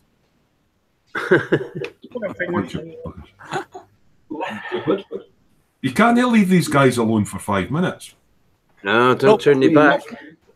So I'm away off to the MCN Scottish Motorcycle Show tomorrow to look at some bike porn and some flesh stones sitting on bike porn. So I'll be taking some pictures. You guys, Mike, you were on about Tank Fest. When's that on? 30th of June. Yeah. 30th of June. You try to get up to that as well, Dave, I think, aren't you? Yeah, I'll be there again. In fact, not last year, the year before, we were on about Tiger 131 earlier, and the kit might be worth some money and all this sort of thing. I've got a video of Tiger 131 actually running around the Tank Fest. I put it on the boom up. So is Tiger 131 a famous Tiger with the number 131 on it? Yes, it's the last running Tiger tank in the world. Wow. There's a really very few of them left, like. Yeah, it's the last actually mechanically sound running one in the world. I suppose there'd be lots of Shermans in that because they were really mass produced, weren't they? Yeah. Yeah, it's like the T-34. They actually don't know how many they built. Oh, the Russians were on a big... Yeah, well, the crews built them in the factory and drove it out the factory to the front line. Wow. I watched a programme once and it was all about the sort of the tank side of the wars. And the German tanks were brilliant, but they're so well engineered and everything. They took so long to build each one. Yeah. The reason they lost the war was the Americans were mass producing tanks, the Russians were mass producing tanks, and we could build tanks quick. And they were spending so long building these Tigers and Panzers and all the rest of it that they couldn't build them quick enough, and that's why they lost the tank battle. Was that right? Pretty much, yeah. It was. Well, I mean, you're talking T-34s outnumbering Tigers 5, 6, 7 to 1. They still use T-34s in Afghan, don't they? Yeah, there's a lot of like really third world kind of armies still use T-34, T-44. And I think when we were... There was a... On you go, Dave. Have I gone dead again? No. Yeah, there was a... In Leningrad, there was a what was originally a tractor factory that they produced the KV1. And during the Battle of Leningrad, they actually just knocked holes in the factory wall, pushed half-built tanks with working armour, working cannons, through the, so the barrels were through the holes of the factory, and they were actually fighting from the factory. Wow. Oh, really? So they were trying to take the factory out? Yeah, yeah. Wow. I can't remember the name of the factory, but Totally Scale Models was being a bit cheeky there about my visit to the bathroom. He says more than 2 shakes is classed as a W something. yes, yeah. And then after that, Common Road Junction went, I really want to go. Anyway, on you go, Dave. Aye, about the battle thing, aye. No, we're done now. Sorry. Tommy was look at. We're getting there. Way. Well done, Tommy. Through them. We're getting there. We've got all the now. But yeah, it's a nice little thing. These are nice little kits, actually. And then you can play with them as well. If they fall apart, you can just sort of click them back together, can't you? Very. The only thing that is a bit for small children. What Tommy does is he lines it up, and then I have to sort of like give it the final squeeze to actually get it to. Because they're a very tight fit. Yeah. It doesn't care how far he can bend a piece of plastic before it breaks. Yeah. So that's the only worry with them. But they're very nice when they're really nicely detailed and painted. Nice detail in it. Yeah. You Where's don't want to damage it because it was a present. You know, he's that sort of carry sort of lad. You know what I mean? He's like really worried that he's going to damage it. Alex. Is Colin still here, or have we just got Thomas Hardy? I think Colin's there. He's left the room Can for hear a him. moment. Here he is. You know what? I actually think Colin's got a seat like what Ted's got, and he just submarines. Dive. He's trying to make on it. He looks like Thomas Hardy because that's well placed. That poster in the background. Yeah. So Kieran was saying most of the Tigers got scrapped at the end of the war. Yeah, you'd think they'd hold on to them for sort of military museums and stuff. Yeah, but have you seen in Russia where they're putting them T-34s out of the swamps and stuff? Yeah, it's. I mean, they're doing it the whole time. There'll be a random battlefield somewhere or a swamp, and they'll just pull a tank out of the ground. It's Yeah. Suggs done one, didn't he, down in Kent or somewhere? Mm-hmm. When that was. Oh, by the way, you've seemingly got to get vaccinations when you go to Orkney, Mike. Got what? Vaccinations? Yeah, I've had them. For Arcadian illnesses? Yeah, that's why I've been feeling like this all week. Have you got puffin flu then? Yeah, I've got to have the puffin flu jab before you go up. So I've had the puffin flu now. I'll be okay. Well, that's what set it all up. That's what puffin flu we've all got, is it? Yeah, it must be puffin flu. That's what it is. Scott is sending nerve agent via magical puffins. So, all going to come down with all puffins. part of my cunning plan. Don't you go eating them? Alan's saying that Tommy's putting you to shame, Dave, and Paul Freeman saying Tommy builds quicker than Dave. Yeah, he's having a bit of a break now. Jess Idaho is asking Tommy, what is your next model kit going to be, Tommy? Very hard one. A very hard one. Yeah, go and get it then. It's another one that Alex sent him for his birthday. I think it's time we progress to a proper kit. Ooh. So I mean, you probably won't like this, mate, because it's a. Oh God, not one of them. It's Tommy's next build. Are you alright, Colin? Sorry, on you go, Dave. I just seen Colin's head popping up. The RX-75 gun tank. But it's sort of a cross between a tank and a gun. Yeah, it'll be all right. That. Why not? Yeah, give him his first one to build. Is there quite a lot of sprues in that, Dave? Have you had a look at the kit? We haven't even opened the box yet, no. It's still taped up. I mean, he has done a Zaku in the past, haven't you, Tommy? Yeah. Which is up there, he's Zaku. So, let's just use the knife on it, Tommy. Common Road Junction's asking me, do I do the dungeon each week? Yeah, there's been photos put up, and if there's enough photos up, I do the dungeon. I usually do it about sort of between 9:30 and 10ish. Yeah. Kieran Ashdown's on about the pulling the tanks off the plinths. Right, so he's posted pictures up, so we'll get to that when we go into the dungeon then, is it? Oh no, oh sorry, alright, they're also pulling the JS3s and whatever tanks off the plinths and towns to restore them. And most of them actually start. So the ones that they've got... Yeah. I watched a video on YouTube and they pulled a T-34 out of a swamp that had been totally submerged upside down. They pulled it out, turned it the right way up, washed it all down, emptied it all out, and started it up and drove it onto the back of the truck. Right? What the heck? And that had been in the swamp God knows how long. Or the sprues up, Dave. How's You this them looking? sprues up again. There's quite a lot to that kit then. That's Oh. 1, 2, 3, 4, 5, 6 screws. Will that be his biggest kit then? Yeah. Yeah. We won't build this one in a day, will we, Tommy? We'll do it in 2.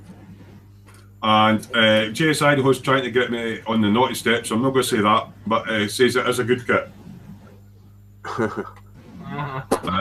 Kenneth is asking, is he excited, Dave? I'm glad he liked the kits, he said. He's loved them, mate. Thank you very much. Yeah, haven't you had fun with them, haven't you? Your Zacko. I'll get it, Tommy. I mean, Dad did the Dio, but Tommy built the Zacko. Oh, wow. And he painted it as well, didn't he? He did. He did. He painted the dark green bits. The light green was the kit colour, but he painted the dark green bits himself. Oh, well done, Tommy. That's really cool.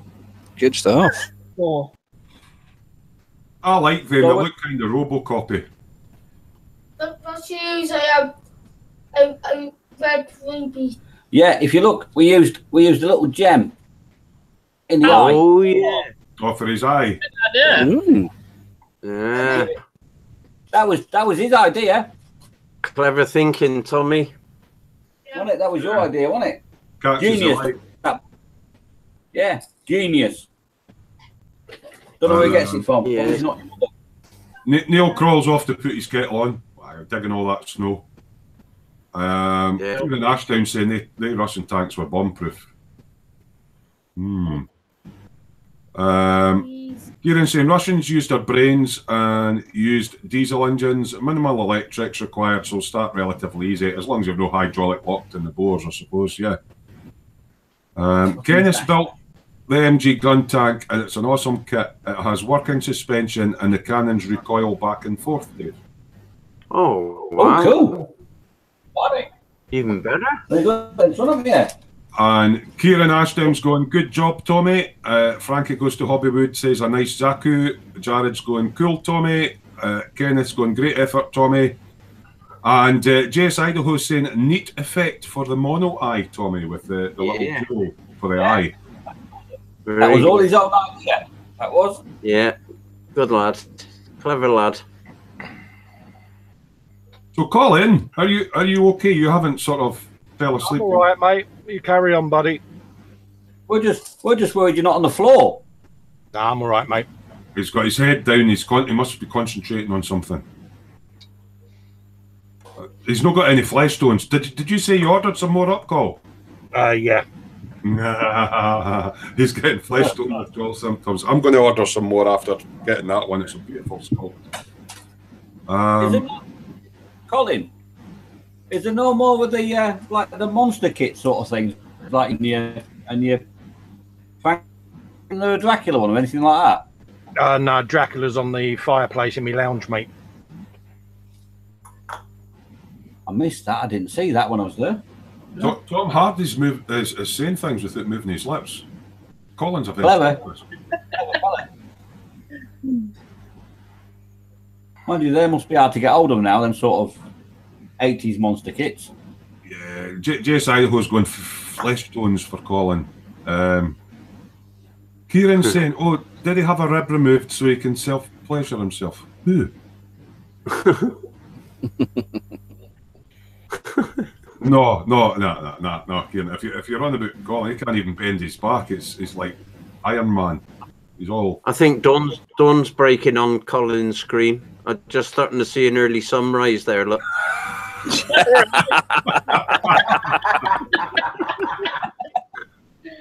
Right, could be a sunset. It's creeping up. It's creeping down again. Oh, that's quite funny, actually. Ken is saying Colin needs to cut the bottom off the poster's mouth and attach a string so he can move the mouth like in Thunderbird.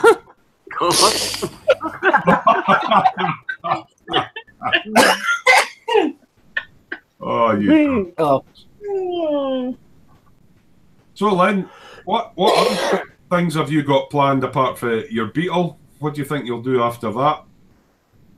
Or do you just build one at a time? I'll continue working on my F4. Mm-hmm. And then when I get my air compressor, take this stupid thing off. When I get my air compressor, I'll probably practice with it. Have you done much airbrushing before, Lynn? Never. Oh, well, you I will don't enjoy it. consider the I used a car type. Well, yeah. It's a spray gun for doing cars. Rattle cam. What's JS? Oh. I'm just laughing there. JS Idaho's going on about when Colin was peeking up into his camera slowly there. It's like the dawn of man.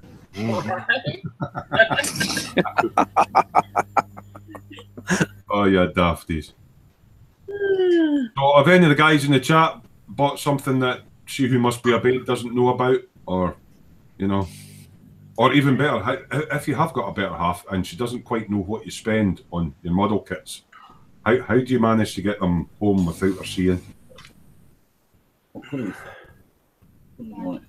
I'm single, so I don't have anything to worry about. You can just please yourself, can't you? Well, not literally. Sweetie sees it and he starts squawking. I'm politely declining to answer that due to the proximity to this room of a certain individual. Hello, Colin's missus. All right, hen, how's it going? And that Colin's missus is Scottish. Just don't be nice to her. That'll only encourage her. Only encourage her. You don't take any of his nonsense. Slap his arse. Break glass in case of emergency box. She's kept in me. She's probably in the other room watching this. Nah. She's got big elephant-like fucking ear holes, mate. She'll be here wigging everything I'm saying. It's quite funny sometimes if me and Colin are on the night shift, sleep pattern wise, and we're up late and he's doing his flesh stones and we're just sitting chatting and that, and his wife will just come past the door and he'll hear us all giggling and laughing and go, "What the hell are you up to?" How old are you? 12 and a half. Yeah. Well, we're all yeah. I'm like a 14-year-old boy trapped in a 50-year-old man's body, you know. Kieran's saying he only has to answer to his cat. Yeah, but don't let the cat in your modelling room that wrecks stuff. Yes, they do. I don't have any pets at all. Lynn's got a parrot. Scott, any news on model making bunnies replacement yet? Yeah, I've got. Not yet. There was some problems at the model making bunny replacements production stage. Right. You care to elaborate? I don't think he needs to, really, do you? No, well, you know the expression "breeds like rabbits." Yes. The breed like rabbits didn't work in this case. All right. Okay. Right. What was you going to say there, So, Col? we're You've still got waiting. a parrot. Sorry, Col said something about he's got a parrot. Oh, yeah. It's called the wife. He's going to kill you if you use it, you know. Yeah, I think it's upstairs. I'm hoping so, anyway. Yeah. J.S. Idaho's saying he can't hide anything due to having a joint bank account. I remember those days when I was married. Yeah. I've still got one. Yeah. Kevin's saying he works permanent night shift. He catches a postie before the wife gets home. That's a good one. Aye. Yeah. What's Tommy up to now? Yeah, that Right, reminds good me. thing He's managed to paint. get well. Reminds me. I've been out all day. Post has left me a parcel. Oh, is it in your usual brown sort of paper parcels, John? Yeah. Yeah. Man Summers. Fleshstones. Oh, put Volume your leg 2. on and go and get it. Probably another sheet of decals because you're running low on them, aren't you? Yeah. We sat one night and John was sitting there and he was going through some of his stuff that he's got, and he's like, I've got the Enterprise A, B, C, D, and it's like an A4 folder wad full of decals. This guy got a decal factory there. He's got nothing to stick them on. He's just got the decals. Aye, yeah. John will come on one night and instead of the nice shiny head, he'll have an Aztec pattern, fucking an NCC 1701 or something. That's getting back to the model collectors. He's like the child catcher. I have the decals that you want, but you can't fucking have them. Yeah. Filed in subsection 3, aisle 4. Yeah. Yeah. Yeah. I'll have a look in my portfolio, won't I? Yeah, he has got a bit of an obsession of decals. I don't know why he's got the name 3 sheets. Or 3 Was that sheets. your arse, Mike? No. Oh, I not heard a trouser cough then. But...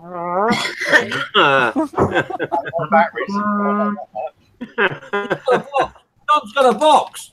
What's the box, John? What's in the box, John? It's in the box. Oh, It's a Raphael. 148. Oh, that's a big beastie. Go and hold it back a bit so we can see what it looks like. Looks like an airplane. Oh, It's an airplane. It's well, a a Raphael. refueling thing and like bombs and shit. Yeah. think yourself lucky there, mate. I have the beautiful Ravel Eurofighter Typhoon in my stash. Aren't I lucky, eh? Is that a good kit, Colin? Yeah. The engine ports on that really fit well. Is that like the 124 Huey? Is that a similar? Oh, no, the 124 Huey's on a whole separate level, mate. Oh, right, okay. That's got a fucking pimp of its own, that has, mate. Well, the model making parrot wants to tell everybody something. Oh, he's going peekaboo. Wants to play peekaboo with everybody. Oh, okay. The thing is, Lynn, sometimes I wonder when we're chatting away to you, and we hear like a parrot squawk. I'm never sure if it's you that's making the noise or if it's the parrot that's doing it. It's like, and it's like, was that you or the parrot? In the ventriloquist. Well, hang on just 1 second. Oh, what's you up to? Okay. Right. Unspread. Don't press that button, Lynn. Don't press. oh, Oh no! Right, hold on to your seats. We're getting it. Tommy's got to say something. Good night, Tommy. Oh, night, Tommy. Good night. Night, Tommy. And I'm done. He's away. Good boy. Good night. See you later. Well, Right. Live on Parrot Cam. Oh, hold on to your seats. It's getting a bit dizzy in here. Oh, Right, Cam. shit. Fuck. Lynn, what's what? bright as a blackout here? What have you done? You got your finger over the lens. I got my thumb over the lens so I don't make everybody dizzy and sick. All right. And she's back. I'm back. Talking That about was a good picture of my model making parrot. yeah. Maybe next time. We've still got to try and teach it to say away and buy all your heat. Talking about it. Sorry, Dave. Saying if you don't teach a parrot to say help, they've turned me into a parrot. You don't deserve to have a parrot. I'm trying to now go build the model. So we were talking about how do you sneak your kits into the house and that to avoid the better half, so to speak. Kenneth saying the only answer she's scared because they have to carry all the boxes inside, so he's all right. Alan saying my postie knows if it's for me and it's a big box to hide it in the garage. So now we know where to go rummaging for Alan's delivery. Expat says, send she who must be obeyed down to her dress shop and then run like fuck around to the model shop and hide it all in the car before she gets back. Yeah, I've done that before.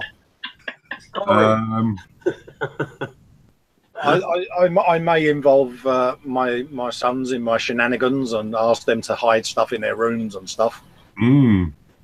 Alan's asking, must have been the kits we were just talking about. Is that the one he sold you? Yeah. Yeah. Yeah, I knew what I was getting. It's just part of my one-man Ravel crusade, you know what I mean?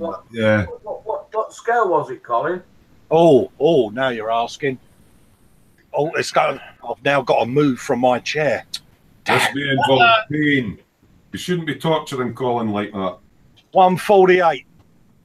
Oh, that's only the little one. You want this one? 148 is good enough for me, mate. What size is that one? 136. That's going to be Mahusive. Yeah, you'll have just as much fun with that as I'm going to have with mine, mate. I wish you all the best. Yeah. Is it just scaled up? See when they're making models like that, right? Obviously, it's the exact same model, and one's in 148 and one's in 132nd. Do they just scale it up in the CAD and make the mold? Yeah, they just scale it up in the CAD, so you'll get the same moulding issues with that. That's what I was going to ask, the same problems. But he's got it on a larger scale, so he's going to have to use more fucking sprue glue than I am. Do you need to borrow the Ravel flash removal tool, Colin? I've got a special attachment for my Dremel, which is my foldable skill saw. You try to say something there, Lynn? Yeah, this is the best thing about working at a hospital. We're going through all of our old stuff and we found some old gloves. Yeah. All right, yeah. Oh, yeah. I got a whole bag full. Wow. Of course, you paid for them all. Yes. Or is that perks of the job? Perks of the job. Perks of the job. That's called recycling items that have reached their use-by date, and otherwise would have gone into landfill. Yeah. Environment. Saving the planet, one pair of nitrile gloves at a time. Yep. Yeah. Right. Didn't cost a dime.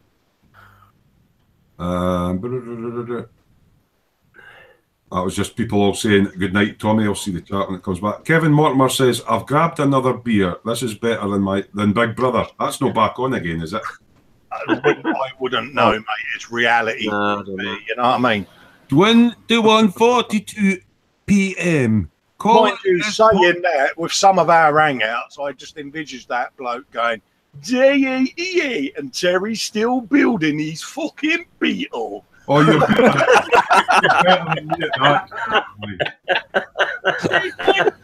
You can hear the Smooisms as Terry's applying. Cool. Oh, you're good at the job. Can he get in a fit for 5:42 p.m. Pip is abusing the puffin again. Moving. I don't just stop. Wrong. Oh, Pip's heard that. She's gone, oi, oi. Is Pip in the chat? Yeah. You're watching downstairs, mate. Yeah. Oh, dear. Just, you know. That's got in the doghouse. Terry's storms. This is Big Brother. Would Terry put his tongue away? Oh, dear. Big Brother house, this is Smoo. Do not say fuck or bugger. Yeah, that would last all of 5 minutes, wouldn't it, eh? Wouldn't it? Totally Scale Models is saying, try the FX 124 Spitfire. That's a pile of poo. Oh, Look at that. So, I've got the 124 Messerschmitt BF 1090. Is that the old tooling then, obviously? Or... Yeah, but, mate, it's nostalgia build, isn't it? What can you say? Yeah, oh, you're one eye. It's a decent sized kit as well. You know what I mean? It's, oh, mate, first kit I ever built, wasn't it? You know what I mean? So, I think you'll do a cracking job in that. You still think about motorised, because it's got the option of motorising the prop. Yeah, I'm waiting for Chris to come out and come down to my house, because I was going to ask him to give it a quick test flight for me to make sure all the controls work. Is that because he's a very, very, very small man? Far away. Alan's saying, I never end up coming home with just a pocket full of gloves. Honest. I can imagine, mate. I can imagine. Expat saying she caught me sneaking a 8-foot HMS hood hull in once. HMS hood hull. That's it, in once. And I got the, where the hell is that going to go? What's the mantelpiece, love? It's going on the mantelpiece. Yeah, well, I'm getting a single bed, love, and where your half is, I'm going to put a big fucking cabinet to stand it on. And Pip's just saying, haven't touched the fucking puffin. Sorry. I added the F word in for effect because she actually just said I haven't touched the puffin. But yeah. I haven't heard her go into Waynetta mode for a while, actually. She normally does that when she's beating Dave, doesn't she? Oi, you fucking behave. Yeah, you. Followed by a swift right hook into his arm and that. Dave's right arm's black and blue. It's not about her husband, but yeah, he kind of likes it, really.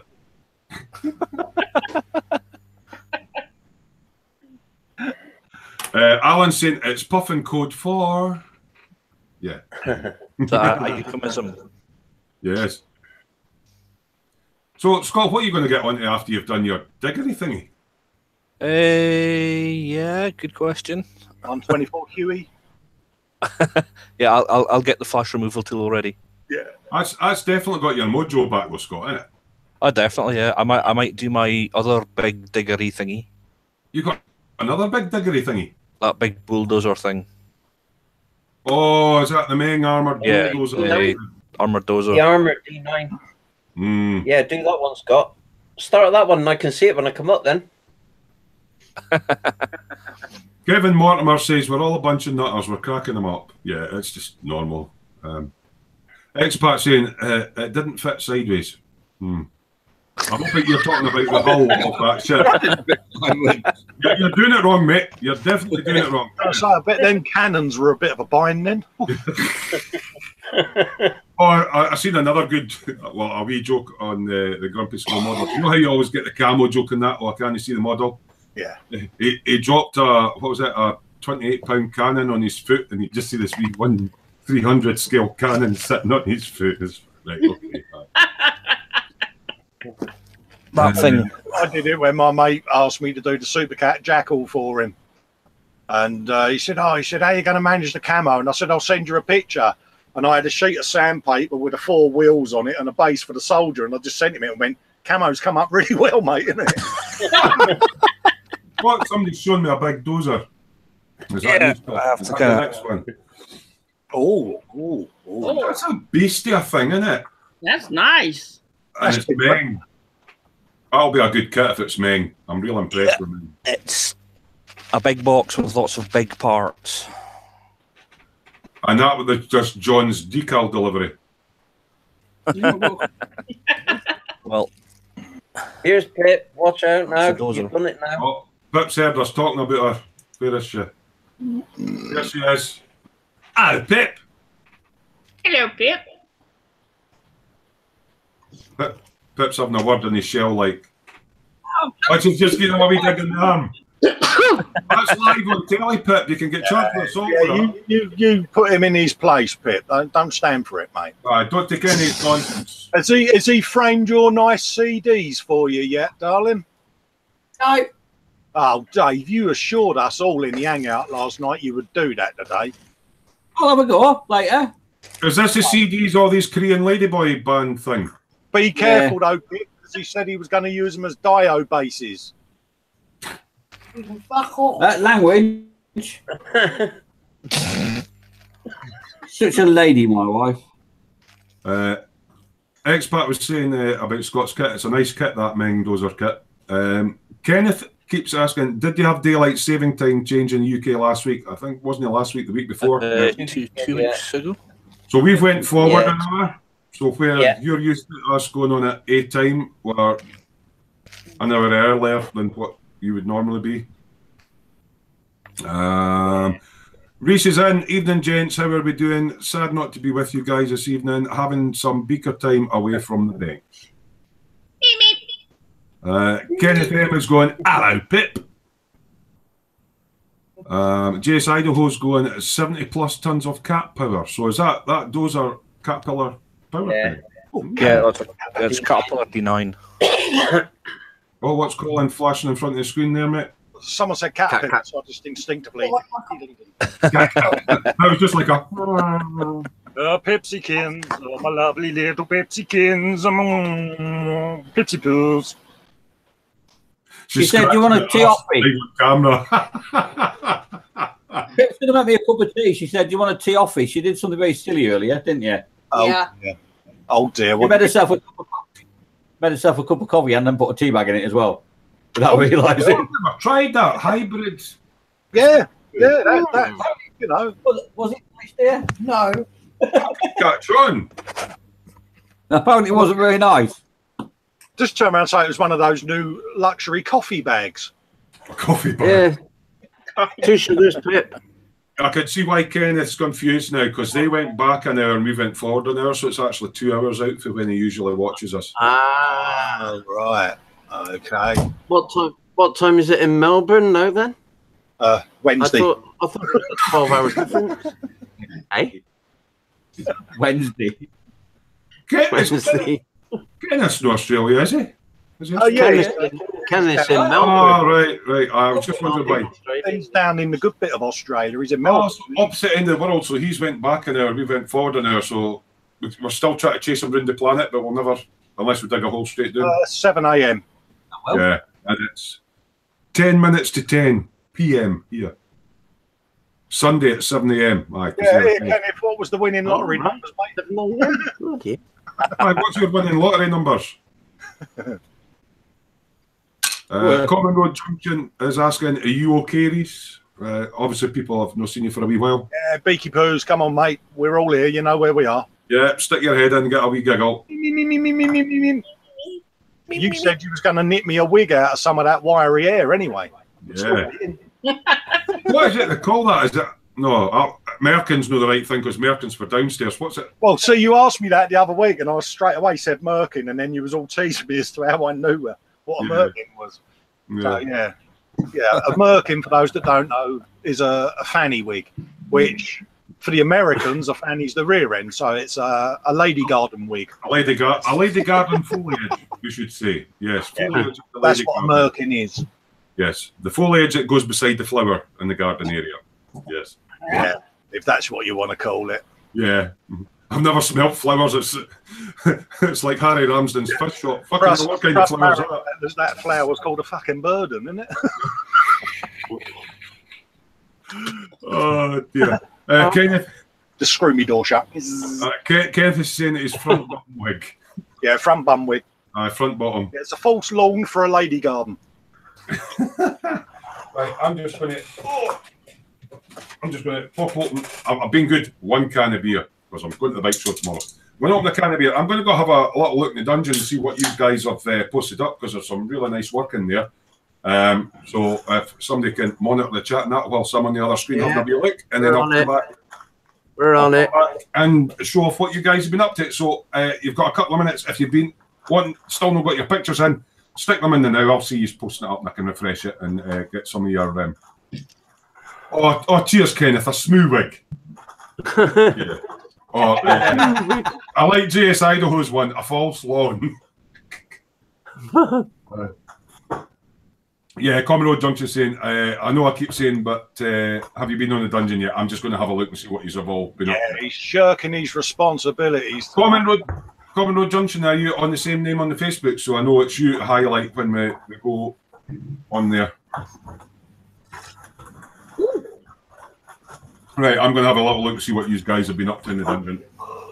If you haven't joined, we'll give you the info when we go into the dungeon of the URL and stuff like that. Hey, you don't be drinking too much tonight. You're riding your bike tomorrow.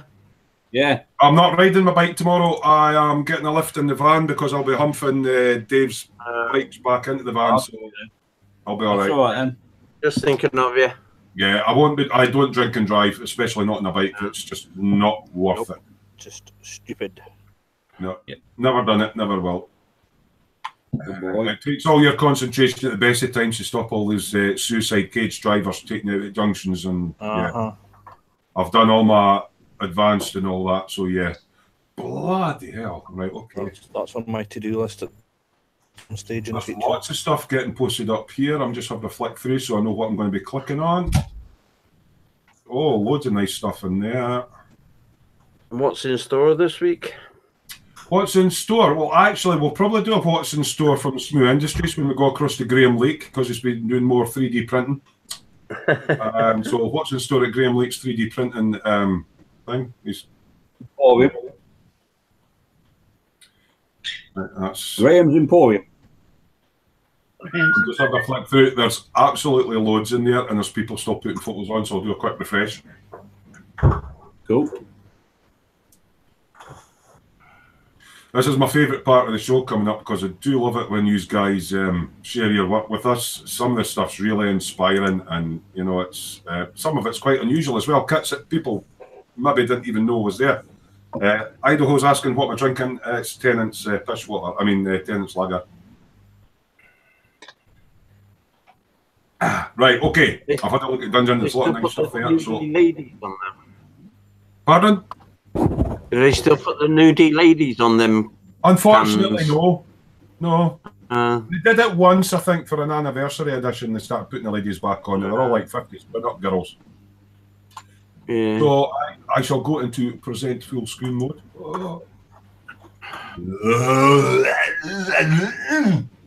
And then oh my god. Give you all nightmares. And then I'll go to the screen share. Well, while you're clicking around on that, in the 70s was that picture everybody had in the bedroom. You either had the Lamborghini Countach or the tennis playing bird who was scratching her backside. Both, mate. No, I used to get all the centre pages out all the motorcycle mags that usually had a bird with boobs out draped over a Ducati. That or the Debbie Harry poster. Yeah, the thing is though, if you now Google that, the tennis player from the 70s poster, he's actually in the 60s now, and there's a picture of her on now, not doing the same pose. Oh, Christ. But yeah, he's in the 60s now. Right, guys. Smoo's Dungeon, if you're not already a member, that's a URL there, facebook.com/groups/Smoo's Dungeon. An admin, I'll need to add you, but yeah, feel free to join in and share your work. So we'll just tweak down. Archie Boniface has been up to some stuff. So it looks like he's in the middle of a dio with a tank and a building and ooh. What have you carved the base out of? Because you've got bomb craters and everything in there. This is obviously a work in progress. Looks like a bit of sandstone, doesn't it? Yeah, it looks like a proper bit of stone, that. Yeah. And is that blood or something that's all up the side of there? Looks like a bit of stone, that, doesn't it? Yeah, it's a slab of stone or... Yeah. Cool. Maybe you can tell us, Archie, what it is you've got that based on. Bit of stone. Yeah. Scott's shared a link for... who was it was asking about how to do blood and gore and stuff? Oh, that was good, that is. So that's... They sent you a little link, so if you want to look at that later on, a little tip on doing gore. That's a really good how-to tutorial on how to do it, though. Well, we're talking about the DB5 earlier on, and this is a kit that Alan's managed to get. It's never been... Oh! Yeah, I know, look at that. I've never heard of that. Diorama. Yeah. 120. Yeah, that's nice. That's going to be big. 1/24. That is gorgeous. It's nice to get that, isn't it? Nice. It's a bit of a barn find, really, isn't it? That's excellent. Yeah, got the detail on that. Oh, that'll be a cracking build, Alan. I'm sure you'll have it all nice and shiny. Common Road Junction says that that stone is brick mortar. That's what he was talking about. All right, cool. Oh, okay. Right, so Archie Boniface is Common Road Junction then. Right, okay. It must be according to that, yeah. Right, okay, it's sometimes your Facebook names are different from your YouTube channel. Right, Frank has been working on a Rebel VW Golf. Now, we've seen last week he was lighting it up. So obviously this is I'm just testing out the lighting. He's put nano LEDs in our Golf, priming the wheels up.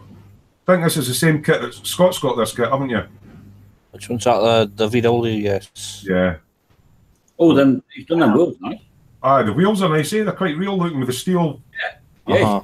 It's a really nice kit.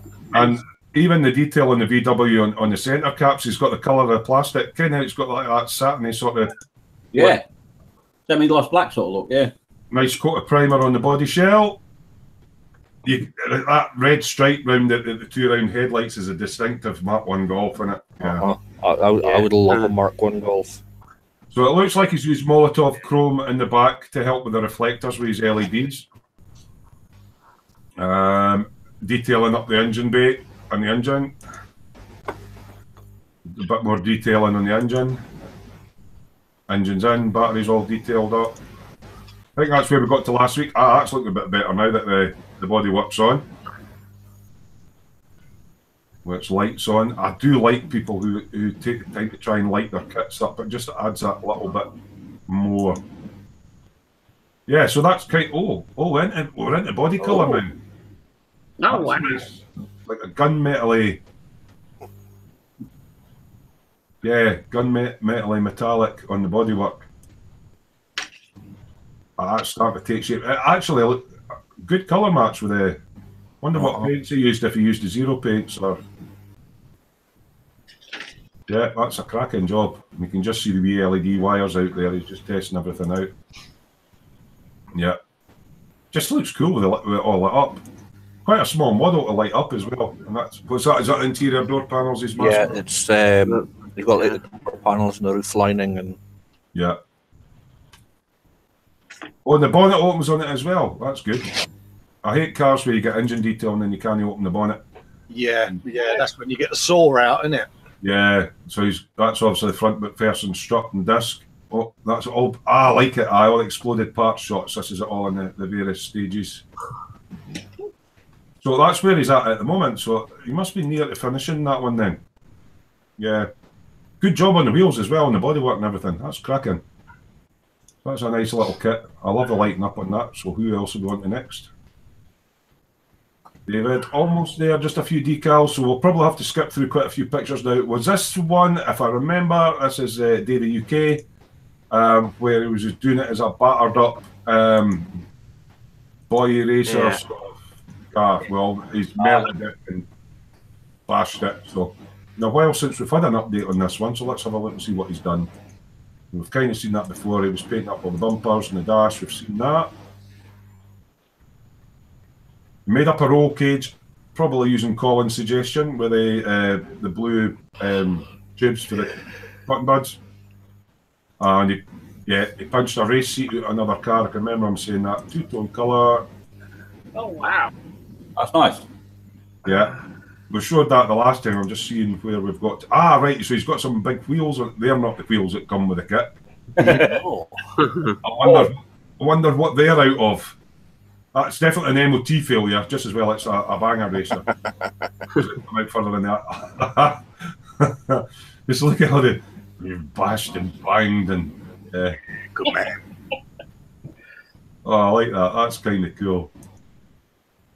Yeah, bits of bumper off, yeah, it's all melted and bashed at the back. Yeah, I like where you're going with that. He's made some progress on that now. That's cool. Well, banger racer. So obviously it's still a work in progress on that one. Steve. What has Steve been up to? An Airfix 124 Spitfire VB. It's a pig of a kit. Loads of detail on it though, by the looks of it. Yeah. And this is something that I've never tried. Scott's good at doing all the pre-shading and everything before you put the top colours on. I can see all the filler in the wing roots there, so he's had to fill that, and obviously up along there. Up the top of the canopy and at the front of the nose. Yeah, so quite a bit of filler in that then, Steve. What's on his next? Is there something else to click on or is it not? Is it that way? No, it's just a single picture. That's a 124 Spitfire. Right, detail work and work in progress. Yeah, we've covered that one. That's his VW. Stephen Whittingham is just finishing the Audi R8. Next kit he's going to start a Subaru, so let's get a look at this Audi R8. Oh, nice. Oh, that's nice. That is lovely. Light carbon Nice. inset panels. Audi R8. Oh, do you know fancy doing that one, Dave? That's a nice looking car. Yeah, it's on the to-do list. I like the blue inset on the seats and everything there. I like the headlights because these Audis have got all the wee lights. Can you imagine trying to light that up? I wonder if that would be possible. Fibre optic. Fibre optic. Yeah. Oh, there's the seats there, the detail on the seats and everything. Oh, the door panels. Oh, he's got. Oh, they're nice, aren't they? Oh, wow. Quite a lot of detail in that. Oh, I like that. Yeah, the engine. That's nice, really nice. Ooh. And that's what he's going on to next. And that's Dave's done that one. I've done that one. Yeah, that's a beautiful kit to build. That's a lovely kit to build. I think Reese, aka Meat Beaker, has actually finished his as well. You finished it. I think he finished it. Yeah, I'm sure he did a live feed where he'd finished it. So right, so Stephen Whittingham's on his Scooby next. That Audi's lovely, Stephen. Interesting to see what paints you used on that for the bodywork. But it's the usual. Right, this is our what's in store section. Graham Lake likes to do his 3D printing. I actually quite like these. He's done sort of 28mm terrain, Warhammer walls. Oh, is that dry stone walling, Smoo, for dioramas, mate? Yeah. I like that better than my 2-part dio, mate. More than 2 parts there, Ross. You're all right, mate. You'd never get that. I need to get Graham to print me some of them out. Building work there, then, isn't it? Yeah, I keep having to make me dio stuff, but Graham, aye, yeah, because that takes me ages to do a 2-part one. Oh, is this the spring summer Smoo Industries Tamiya extra thin holder, 3D printed? Oh. It's set in Sol 1. Yeah, now that would sell well. This I like, the Warhammer style tank. I wonder what size that is, Graham. Is it going? That's a nice 3D print, actually, the wee Warhammer tank. Isn't it? Yeah, it is. Just on Games Workshop. Yeah, I'm interested to see what sort of scale that was, Graham. I like that. What else has he got? Oh, did someone lose some puppies? Flesh tones. That's a nice. How come Chris can't get things like this? That resolution, I think. Yeah. Oh, peaches. Look at the peaches. Yeah, JTL, man. And that's John Snowbus just starting to paint, and that's a 3D print. That's a no bad detail call, isn't it, for a 3D print? Yeah, it's not bad at all, mate. And a 3D printed cotton reel type stand thing. Oh, he printed the holder. He's actually doing this. I mean, a lot of it is, like say, sorting out the STL files and, really printing at a very high resolution, I would have thought. He's got this Tamiya glue holder thing going there. It'll be competition for another company that's distributing them as well, aye? Aye. Oh, Hans Solo Blaster, getting there slowly. That's cracking. Yeah, I saw some pictures of that. It's really good, that is. That's one-to-one scale. That's cosplay stuff. Oh, what's this? Engine of the Peterbilt. All right, that's the same truck I'm building. So that's a slightly different engine to what's in mine. Mine's is the cat. I don't know what engine you've got in yours. Mine's looks a bit different. I see you've went for shiny on your chassis. I might as well. It's a 353 Western Life, right? So it's a different model for mine. Cab. Oh, his doors are open on his cab. All right, that on mine. He might have done that himself, mate. Yeah. He might have, yeah. We'll teach you the art of opening doors. Yeah, I'll get you. Pull the handle down and push, mate. He's got some interesting. His 3D prints are quite good, actually. That's some of the better ones I've seen. Right, Brian Giffen. It looks like he's got somewhere with his Beetle because I think he started later than everybody. Right, so that's him starting off with his Beetle. Into Primark. Lots of files and stuff because there was loads of flash in that on this kit. I've seen that camo on German tanks where it's got all the little lines and he's going for a different sort of look. Oh yeah. Oh, very cool. Freehand airbrush sort of German style. Very German World War II. Yeah. And he's done all his hubcaps and all that for the wheels in the same. Yeah, so he's getting battered. Body, his body's slightly twisted, so when you put the chassis on, it's not a great fit yet. Yeah, that's normal. Yeah, that's standard. Yeah, it's not the best of fits. Oh, you're doing well with that, Brian. That's obviously we're in the middle of a sort of group build of the cheap starter kit Beetle. Chris Conybear has got himself an M3A3 Bradley. That looks nice, yeah. an interesting carrier, isn't it? Cavalry fighting vehicle, yeah.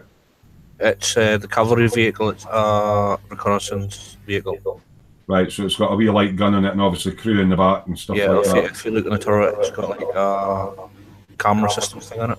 Ah, right, okay. And So all it's, the cavalry reconnaissance version. com stuff. So it's a really fast vehicle to go ahead, see where the baddies are, and then call the airstrikes. And it's pretty much, yeah. Looks a really nice kit. Oh, I like that. Oh wow. Oh. Missy. They said somewhere what kind of kit it was, but I can't remember. It's a car kit. Yeah, it's a car kit. It's a Toyota something. Yeah. Oh, somebody else is doing a Scooby Dooby. Chris again. Yeah. Whoa. Yeah, I've got a memory like a flat and that. It's like, yeah, we're looking at Chris's pictures. Who's doing that again? Oh yeah, it's Chris. Oh, there, aye, it's B-Max Tota Celica. Is what that car was. All right, we've looked at Frank's. Right, Luke's done a cracking job on this. This is the one he was making for his mate. Let's look over at Black Rifle Model Works.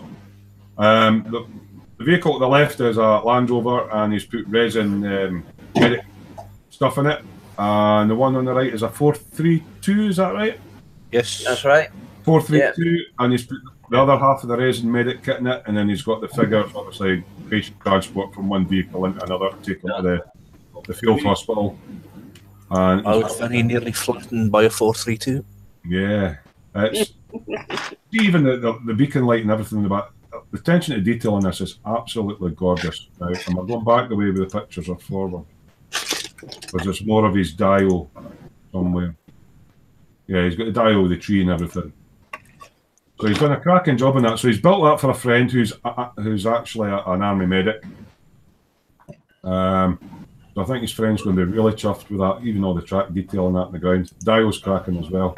Beautiful. Yeah, nice work, mate. Well done. So absolutely fantastic on that one, look. Yeah. Scroll down. What's Paul Shatland been up to? The Rebel Audi DTM. Paul likes his shiny as well. Now, I looked at this earlier. There's a lot of detail in there. The fuel tank sender and all the wires coming out and all seatbelt. A lot of nice detail in this kit. This is the one with the really funny shaped back wheel arches.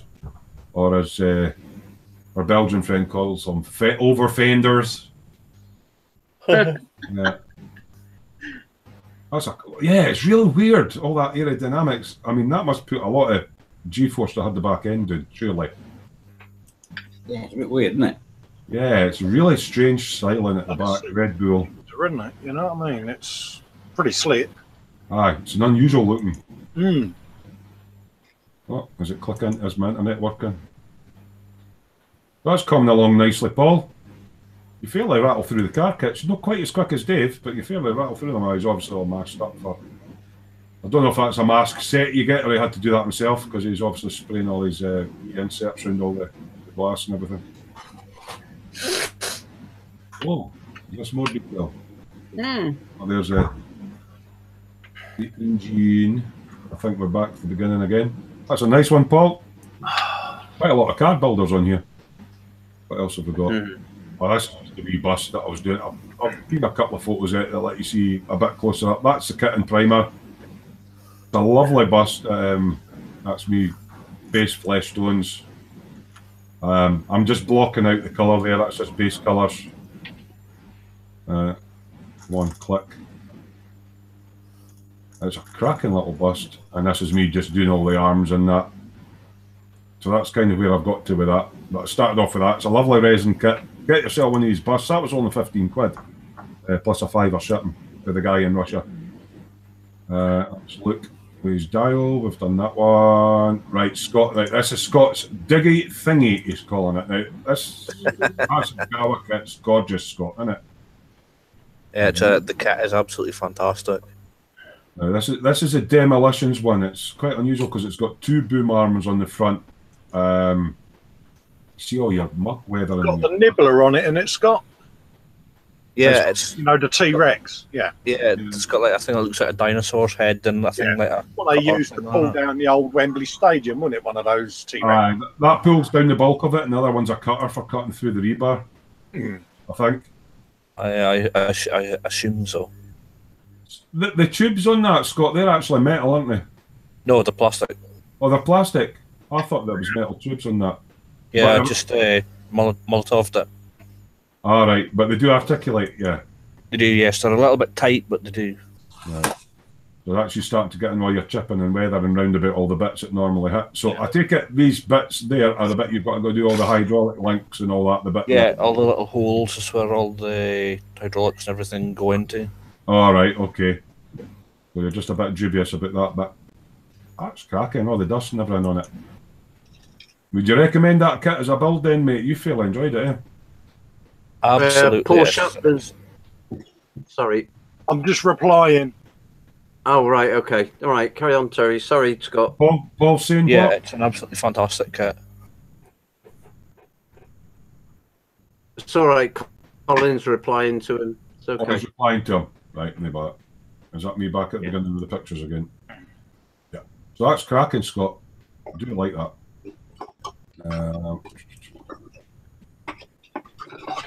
Here in Ashdown, now he's used a product on here. I've never seen it before. A Tamiya Snow effect. Now we've been following Kieran doing this one, Tiger, and he'd done all the whitewashing and that. But he's using a Tamiya Snow effect product. He's actually detailing it on every little track. I know he's going to be doing a dio with it. I think that snow looks brilliant.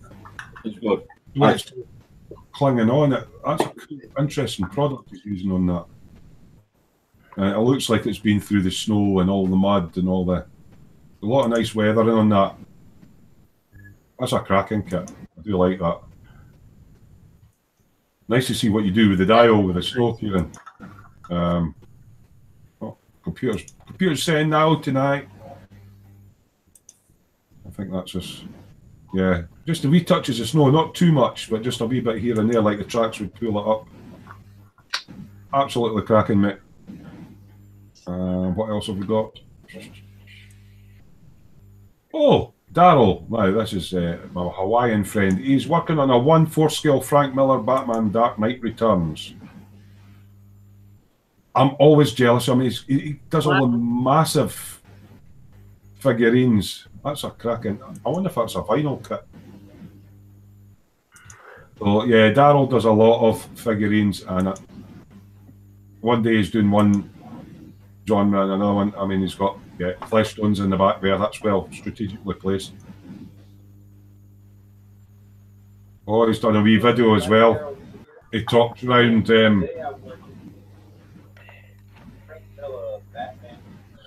So he does a little chat to camera as well about what he's doing in that. But we coaxed him into. I mean, he's a big strapping fella.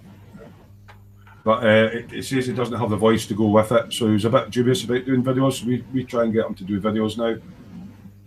Have we got any further with this Gluttony Demon, or was it finished? I think he's finished it now, mate. Well, I think he's finished, yeah. I keep seeing it in the background. Yeah. Oh, no, we've not got the latest pictures. He'd added some paint for lips and that. I think that might have been on the Boom Hut. I don't know if it was on ours. I think Archie's doing this. Big Dio, Scott's. I think we've caught up. So yeah, and me playing my electricity. Nino. Yeah, so we'll go back to the room. 3, 2, 1, you're back in the room. Hey, you're doing a Ted, you're out of focus. I'm doing a Ted, I'm out of focus. Yeah, you're out of focus. So yeah, that's what you guys have been up to. So if you're not in the dungeon, feel free to join and get your pictures up there for us all to see. I'm just catching up. You're pretty caught up with the chat. The chat's went quiet. Kenneth M said it's not finished yet. Yeah. Oh, and he's added them to the dungeon. I've just missed him. I can just remember I'd seen pictures where you'd highlighted it, like the lips on the belly and all that. You'd done it with a glossy paint, but I don't think where I'd seen the pictures. Yeah, for skipping Kenneth's. His. Oh, yeah. Wait. Where is it? I'll refresh it. Did I skip Kenneth's? I can always go back and share it if I've missed it. I'll go back and share it. Let's have a look. I'm just having a flick through to see if I can find it first. Right, that was Scott's one. Frank's. Maybe UK's. Steve. Frank's. Steve's. Graham's. Brian's. But there's quite a lot of stuff there. I'm just flicking back through the screen to see if I can find it. Luke's. Scott's again. I should really try and organise them all into tabs, so I just pull up tabs, but it's I got as far as Daryl's. What, you want us to be professional? Yeah, Terry. Well, I got the human bit, didn't they? We're not the Fox, you know, he's up. There's maybe more photos in there. I'll have a look at it now and see if I can find it. I was pretty sure the bit with the extra. Ah, yeah, right, okay, my apologies. I skipped a couple of pictures. We tried so hard, but the agency keep telling us we have to keep him because he's one of the 5%. Yeah. Sorry about that, Kenneth. Yeah, I did. I kind of skipped through that. I couldn't. I'll just go back in. Yeah, he did get more done in it, and it's on here. Right. So I thought I'd seen more recent pictures. Right. Yeah. There you go. There. Right. Started adding. That's it. All that gloss work and all that round there. I knew you'd done something to it, but I just missed the picture. I just love all the vivid colours. It's fantastic. Gorgeous, yeah. That's Smoo belly. Oh, there you go. Oh, look at that. That's brilliant. That song is gorgeous, yeah.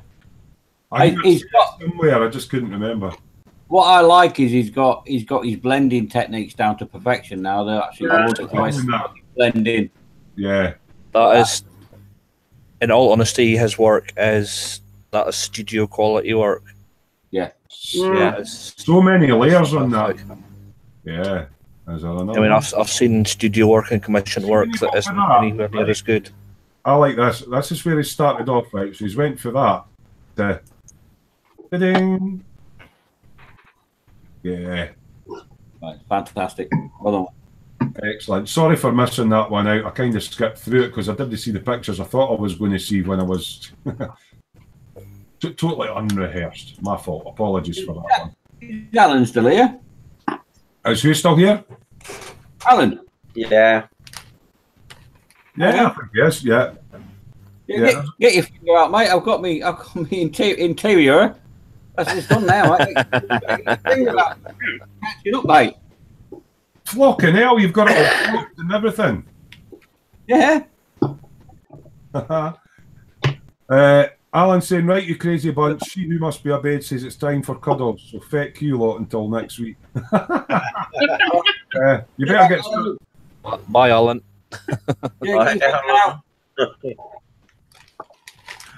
Kenneth's laughing. He says, it's okay. I clocked it up to jealousy. I just couldn't remember where you'd added them in. And I thought, I'm sure it was on the end of here. And my computer was playing up and all. It wasn't clicking right. Oh, here we go. It's the computer's fault. His computer went no. Yeah, computer said no. Operator error. I can mind looking at it, done all the gloss on the lips and that, but I can't mind where the pictures was. And I thought, I'm sure they were on the end of here. And I'm clicking and it wasn't going anywhere, so I just closed it. No, so my fault. Yes. Kenneth's asking, Mike Mountain, did you change your shirt? Have you done one of those continuity errors? Yeah. No, I took my jumper off. Oh, I took your jumper. Some people are really observant. Aren't they just? Who I had one earlier saying that I'd comb my hair different. I mean, how the hell they notice these things? I don't know. Mine the night Vincent had that sprue, it was like Spitfire wings or something, but it looked like Phyllis's. Yeah. Common Road Junction saying don't blame the tools. Yeah. It's been mass, man. It's mass. Right, yeah. Well, the viewers just kind of going up and down. We've done the gallery. I've kind of run through everything. Is there anything else that we've got in the pipeline? I'm just trying to think. Yeah, what I'd like Alex to come on with one night and his blending techniques, because that'd be nice to learn how to do that. Well, you know, I know how to do it, but yeah, I don't know if Kenneth has got a webcam and a mic. Yeah. Maybe not on a live, because he's, you know, on an off live or whatever. Yeah, on a normal weeknight when we're not, and he can show us how he does it, because that is fantastic work. It's really clever. He does that. Something about you, especially that. Yeah, sorry, Dave. Yeah, no, just with the carapace that looked like a live cockroach. That was absolutely fantastic. Oh, the Games Workshop one, the wee beastie. Yeah, absolutely. And that's just pure skill. That blending, that takes a lot of learning. You know what I mean? Not an easy task to do that. Common Road Junction saying, I hope you think that dio's okay so far. Looks fine to me, mate. I'm no an expert on dios. I did a 2-part one and got the took me. Yeah, the building in the tank is absolutely spot on, mate. Nothing wrong with that at all. Looking really well. The tank and the stone in the building. Yeah, it's gorgeous. Yeah, nothing wrong with that at all, mate. Doing well. Any tips for his dio? Maybe you want to tell us what every dio tells a story. So what story are you trying to depict with your dio with the building and the tank? If you tell us that, then maybe some of the guys that do dios would be able to help you with tips. It's obviously a Second World War dio. What I'd be tempted to do, now he's got his building done and he's got his layout, you know, the positioning the way he wants things, is then start in areas where there's not any interest. Well, I noticed that was, I've just figured out now, he was talking about doing a firing squad. So that's why all the blood's along the side of the wall dripping on the floor. So that's obviously where all these people are going to be that he's wanting to try and do that's all shot up. So he's obviously going to have that there. So I think that's the story he's trying to depict, isn't it? A firing squad. What else would you do to that then, Dave? I'd add rubble to the corners, leave the open space by the, because obviously you're going to line them up at shot. So, but you aim that bit. So if you just use rubble, and it's like art. Doing a diorama is like art. 3. So, let me explain. If you get like this piece of paper, if you drew 2 lines across it and 2 lines down, that's the artistic rule of 3. So where the points meet are the centre points that you're to. So if you put things in that area where the rule of 3 is, your eyes will to that and whatever's in between it. With me? You were breaking up a little bit, but basically you're on about, obviously, we're using that rule of 3, which must be an art term. It's creating a focal point in the diorama. Right. What? Yeah. I mean, so you want focal point to be obviously where you. So what you do then is you use the rule of 3 to highlight the centre portion where they are. So if you put 2 piles of rubble, one on the left and one on the right of it, that will then force your eye to concentrate in the middle section where the firing squad is. Yeah. What about you, Colin? Any ideas on his dial? Because you do dial stuff as well. Yeah, similar concept, mate. Is get the basis done, and then, like I say, if you've got key areas of interest or key areas that you want to focus on, like you say, the shooting people, is then just put. Sort of less is more, if that makes sense. Don't overdo it. He's given some more information on the story that he wants to tell behind the dial. The Germans have taken the house over as a headquarters, and one wall has been used as a firing squad. Oh, right. So you'll want some old bullet holes and things like that in the wall of previous shootings and things like that. And then obviously the latest people, sort of, if you want them on display, you can have them there, you know what I mean? Maybe a staff car in front of the building if it's you know, anything like that, really. You know, perhaps a few personal possessions laying around amongst the foliage or something like that of previous people that may or may not have been shot, you know. Silly little things like a little wallet stuck on the floor or a little bit of ID paperwork with someone's ID on it. Or they didn't body bag them, they just sort of wrapped them in cloth and dragged them to the hole and buried them with the rest of everyone with a bit of quicklime, mate, wasn't it? Or maybe another pile of bodies with some cloth wrapped around them at the side. You know, there's all kinds of ways they did it. You know, they would fill up an old Olsen cart wagon, wouldn't they, with the bodies, and then just wheel them out to a field and pour quicklime on them. Or if it's World War II, you might have a German truck with sort of troop carrying trucks. Yeah, you know, one of the wooden frame trucks with the bodies on, and waiting to take them away or whatever. 9 times out of 10, they just poured fuel on them and burnt them in a pit, mate. What about you, John? You do dial stuff now and again. Have you got anything to add that you could possibly do? Not really. Basically, Colin and Dave have just about got it over with the bullet holes, rule 3, personal possessions, stuff like that. Yeah. Old ID papers, that sort of thing. Yeah. You could do a call-in and throw an egg in there and put like a little iPad phone dropped in there. Yeah. But little mobile phone. Yeah, Spitfire with a sat-nav on the dashboard, that sort of thing. Right.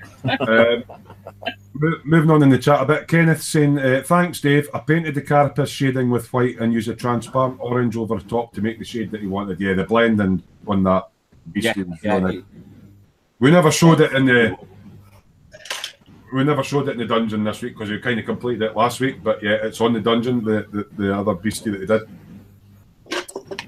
Jared's got a modelling related question. He's asking, is there any trick to painting on top of a chrome piece of plastic, like a black hub on a wheel? There you go, Jared. Oh, there's Colin. Right, Colin, how'd you do that, mate? Right, that was done with Molotov chrome. And then clear coated it, and then went over the areas that I wanted black with ordinary black paint, and then clear coated that. I think what he's saying is the actual part that he's wanting to paint is chrome. So you would recommend stripping and then redoing it with... Yeah, I stripped the chrome off that came with the kit. I went over it with Molotov, then clear coated that, and then went over the areas I wanted to be black with the black paint, let it dry and clear coated it. Dave's holding something up there. Yeah, and that's all I did, mate. Oh, sorry. Came up as black and chrome. Excellent, Colin. I do mine slightly different. I mean, the wheels on that were chrome, and in the thing, the wheels on the that was chrome to start with. I don't totally strip. All I do is I use like 300 grit sandpaper. I was going to say, and then just sand it. Yeah, I sand it back to get the the shine, basically the shine off it, and I just prime it as normal as paint over. Ray's away. Ray from Malta. Good night. Good night, Ray. Night, Ray. Good night, Ray.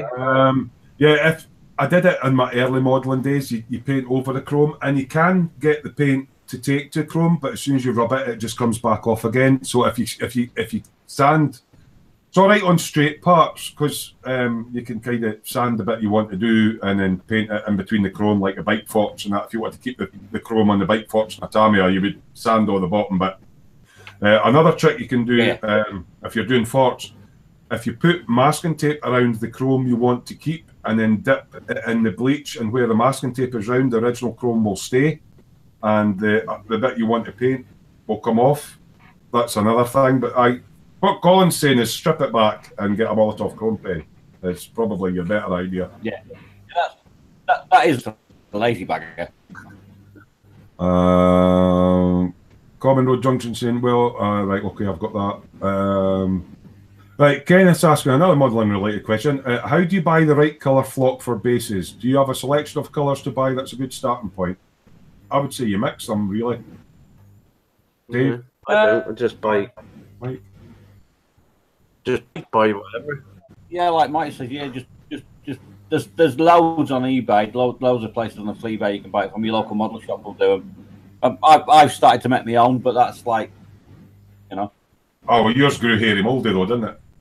Mine grew hairy mould. Yeah, I put mine in tins before it had fully dried out, which is my own stupid fault. But yeah, I mean, it's just far simpler. The amounts of dials, it's just buy the Woodland Scenics. I got a nice one the other week. You got a nice one, Mike? Yeah, got a nice one with dandelions in it, look. Oh, yeah, with the flowers and that in it, yeah. Oh, wow. Little bag of flock, and it's got little dandelions in. Is that spring flock? Hey? Is that a spring? I think when you're going to Dios, you're it's a Bluton flocking. Bluton flocking? Yeah. What's the Diorama? It's a flow plate loose.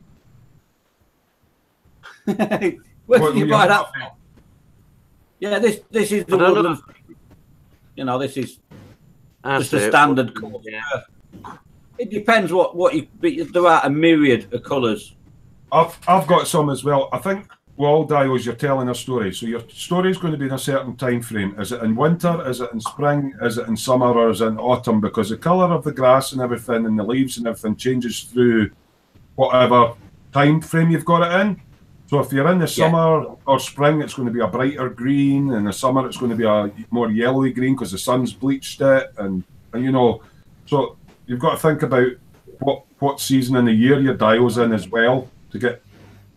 But if you mix 2 or 3 different colours, then you're getting different shades and stuff, aren't you? If you put it on your yeah. And the secret is as well, don't use just the one colour. Yeah, I blend it. Darker areas. Yeah, your main colour down, but leave patches, and then put a different shade in the patches, and it'll actually give you a more realistic looking ground cover. Yeah, because nature's not uniform. Nature's chaotic, you know. So just mix it up a little bit. I find trying to create random quite difficult because you think you're being random, but then your mind sees patterns in the random bits that you've done, and it looks like. Do you not get that when you're doing stuff? You try to do it random, but it doesn't look random because your mind makes pictures out of No, because I don't try to overcomplicate things, whereas you tend to me at building things like that, and you think things more through than I do, because at the end of the day, everybody's different. But I struggle doing. With scratch building, you're breaking up really regular shapes. You struggle doing scratch building because it's yeah, because it's regular shapes. Well, I'm more used to doing natural, nature, chaotic things. You know, it's just how what you learn, isn't it? At the end of the day. Kenneth's been really cheeky. Colin, he says yeah, I know. I've called him a turd. Yeah, you look keeps handsomer with a model up in front of your face. Yeah. Jared's going, thanks for answering. Bjorn's in. Wow, you guys got 2 dislikes. Yes, it's the same 2 people every week, mate. We know who they are. We know who they are. Yeah. They need to grow a set of big kahunas, and stop being so fucking childish. But it doesn't bother me, at least it's a view. Kenneth's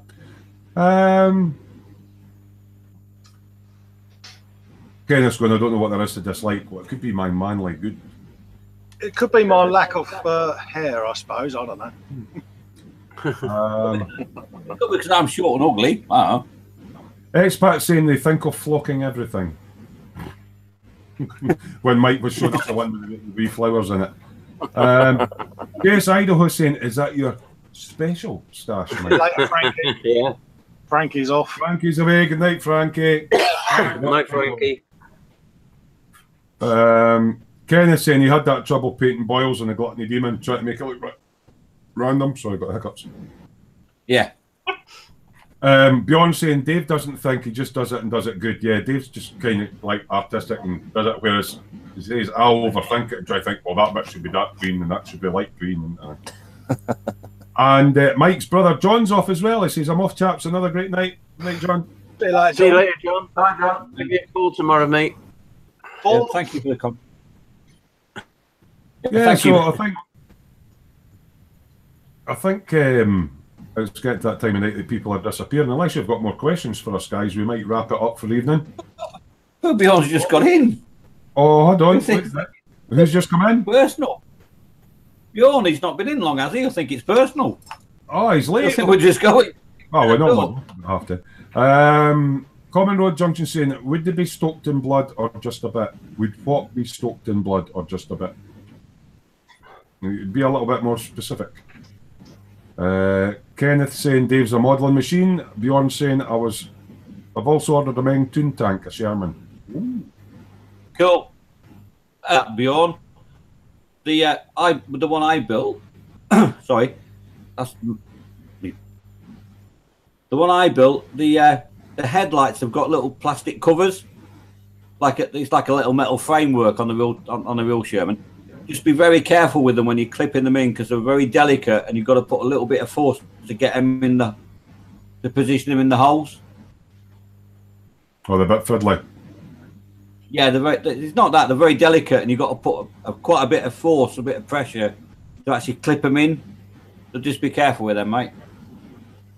Yeah, Bjorn's also got his First Order Stormtrooper. Yeah, they're good models. I think John did a big show and tell last week on all the different Bandai sort of Stormtroopers and stuff. Yeah. I've not got one myself yet, but they look cracking wee kits. Kenneth. John.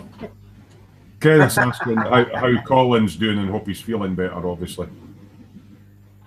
No, Davey. Davey's off. Davey UK's off, yeah. Right, mate. See you later, Davey. Yeah, Hey, it's, just too slow for my liking, the healing, but it is what it is, isn't it? Yeah, I don't think you'll really notice a difference week to week yet, would you? No, it's too soon, mate. Yeah, you've got to learn patience, Colin. It'll take as I long as don't it know the meaning of the word, mate. Oh. I've done I know well. you. Comment for Dave.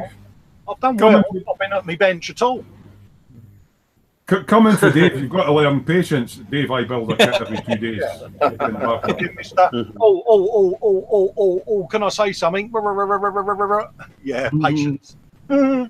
Bjorn saying he bought it mainly because someone in the Boom Hut Discord managed to mangle his lights, so I wanted to test it out. To see if you could mangle them as well. Yeah. They're fun wee kits, these wee Meng Toon tanks. Oh, yeah, I love Yeah, yeah, brilliant. Yeah, so I was just waiting on Common Road Junction coming back on because he asked whether we'd be stoked in blood or just a bit. I think he's on. Would it be on about the guys that they've shot? And depends on how long they've been laid there, doesn't it? If they've been there a while, then blood would have soaked into their clothing or whatever. If they've just been shot, it's only going to be a minuscule amount, isn't it? I mean, if you've ever been in the army and you've seen what happens when a round goes into a body, there's a small wound in the front and a large exit wound. It deforms inside the body, and if it goes right through, there's a bigger one at the back. So you tend to find there's a small blood hole at the front, and the back could be all. So if they drop forward, then you might do a lot of blood staining on the back of his uniform. But if they're lying front ways down, you would just have the bullet hole. And again, as Colin says, how long have they been lying there before they scoop them up?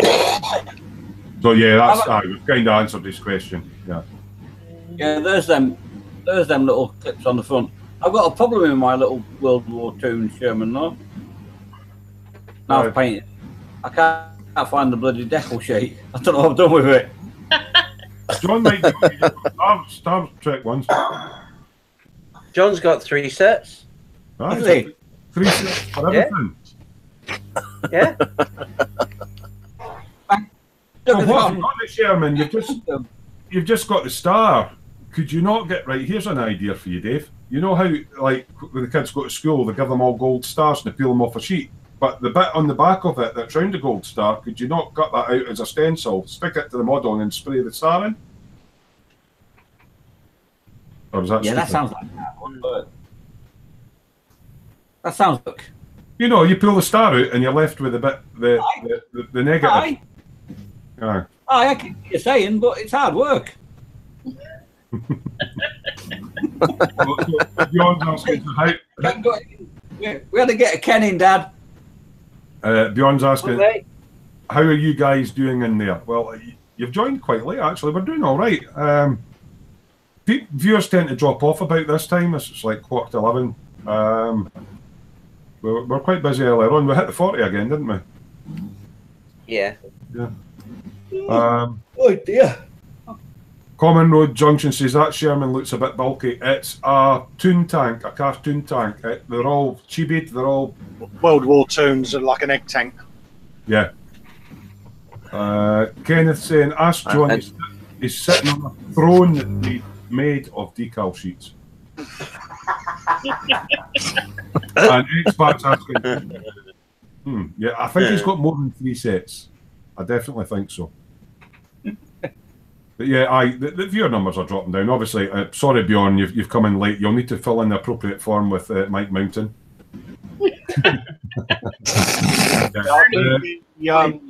I've been getting caught out with the clocks going. Yeah, the clock's changing. We went forward an hour. What was it? 2 minutes? Yeah. You should get the reminder from that though on the tubes. What's that, Mike? If they're subscribed, they'll get a reminder come up on the tubes. You click on the bell icon. Yeah, if he clicks on the link to the YouTube and then goes set reminder, it'll remind him when it's due to go live, and it'll help him not get caught out. There's another bell though that I've seen somebody say in one of their YouTube's thing that you can actually click on the channel, like say Colin's channel or Matt's channel or whatever, and if you click the bell, it notifies you when any new video comes up. Yeah, you can do that in the options, can't you? Yeah. It's notify of new content in it or something like that. Something like that. Sorry, Lynn, what are you trying to say, darling? I said that little bell's only for videos, but no, it works for live shows. Never mind. I know in the live show, when I post it up, it has a little bell that says click on here to set reminder. And you can set your own reminder for like half an hour before or an hour before or whatever. Otherwise, if you've clicked the other bell, it just pops up when we go live. A bit like the E-Models one on a Monday. I'm sitting there and then at 9 o'clock, E-Models is now live, will come up the wee box on the screen. You can do that on anybody's channel, so you get notified as soon as a new video is uploaded, whether it's a live stream or a build. Sorry, I've been sniffing enamel paints. Whoa, Lynn's off her head. Thinners to thin my paint off my paintbrush. Clean my paintbrush. Poor Sweetie's the other side of the room looks like that parrot from Monty Python now. She's pining for the fjords now. Yeah. John said, I was only doing little bitty. I was just doing the pipes. the exhaust. Yeah. The smoke excavators. Yeah, Bjorn's been saying he's been busy with the competition building, so when I finally had time watching stuff on YouTube, he remembered it's Saturday and tunes in. That's what you get for being in the competition on the boom hut then, mate. Can't do them all. And Kenneth is saying everyone needs a hobby, Lynn.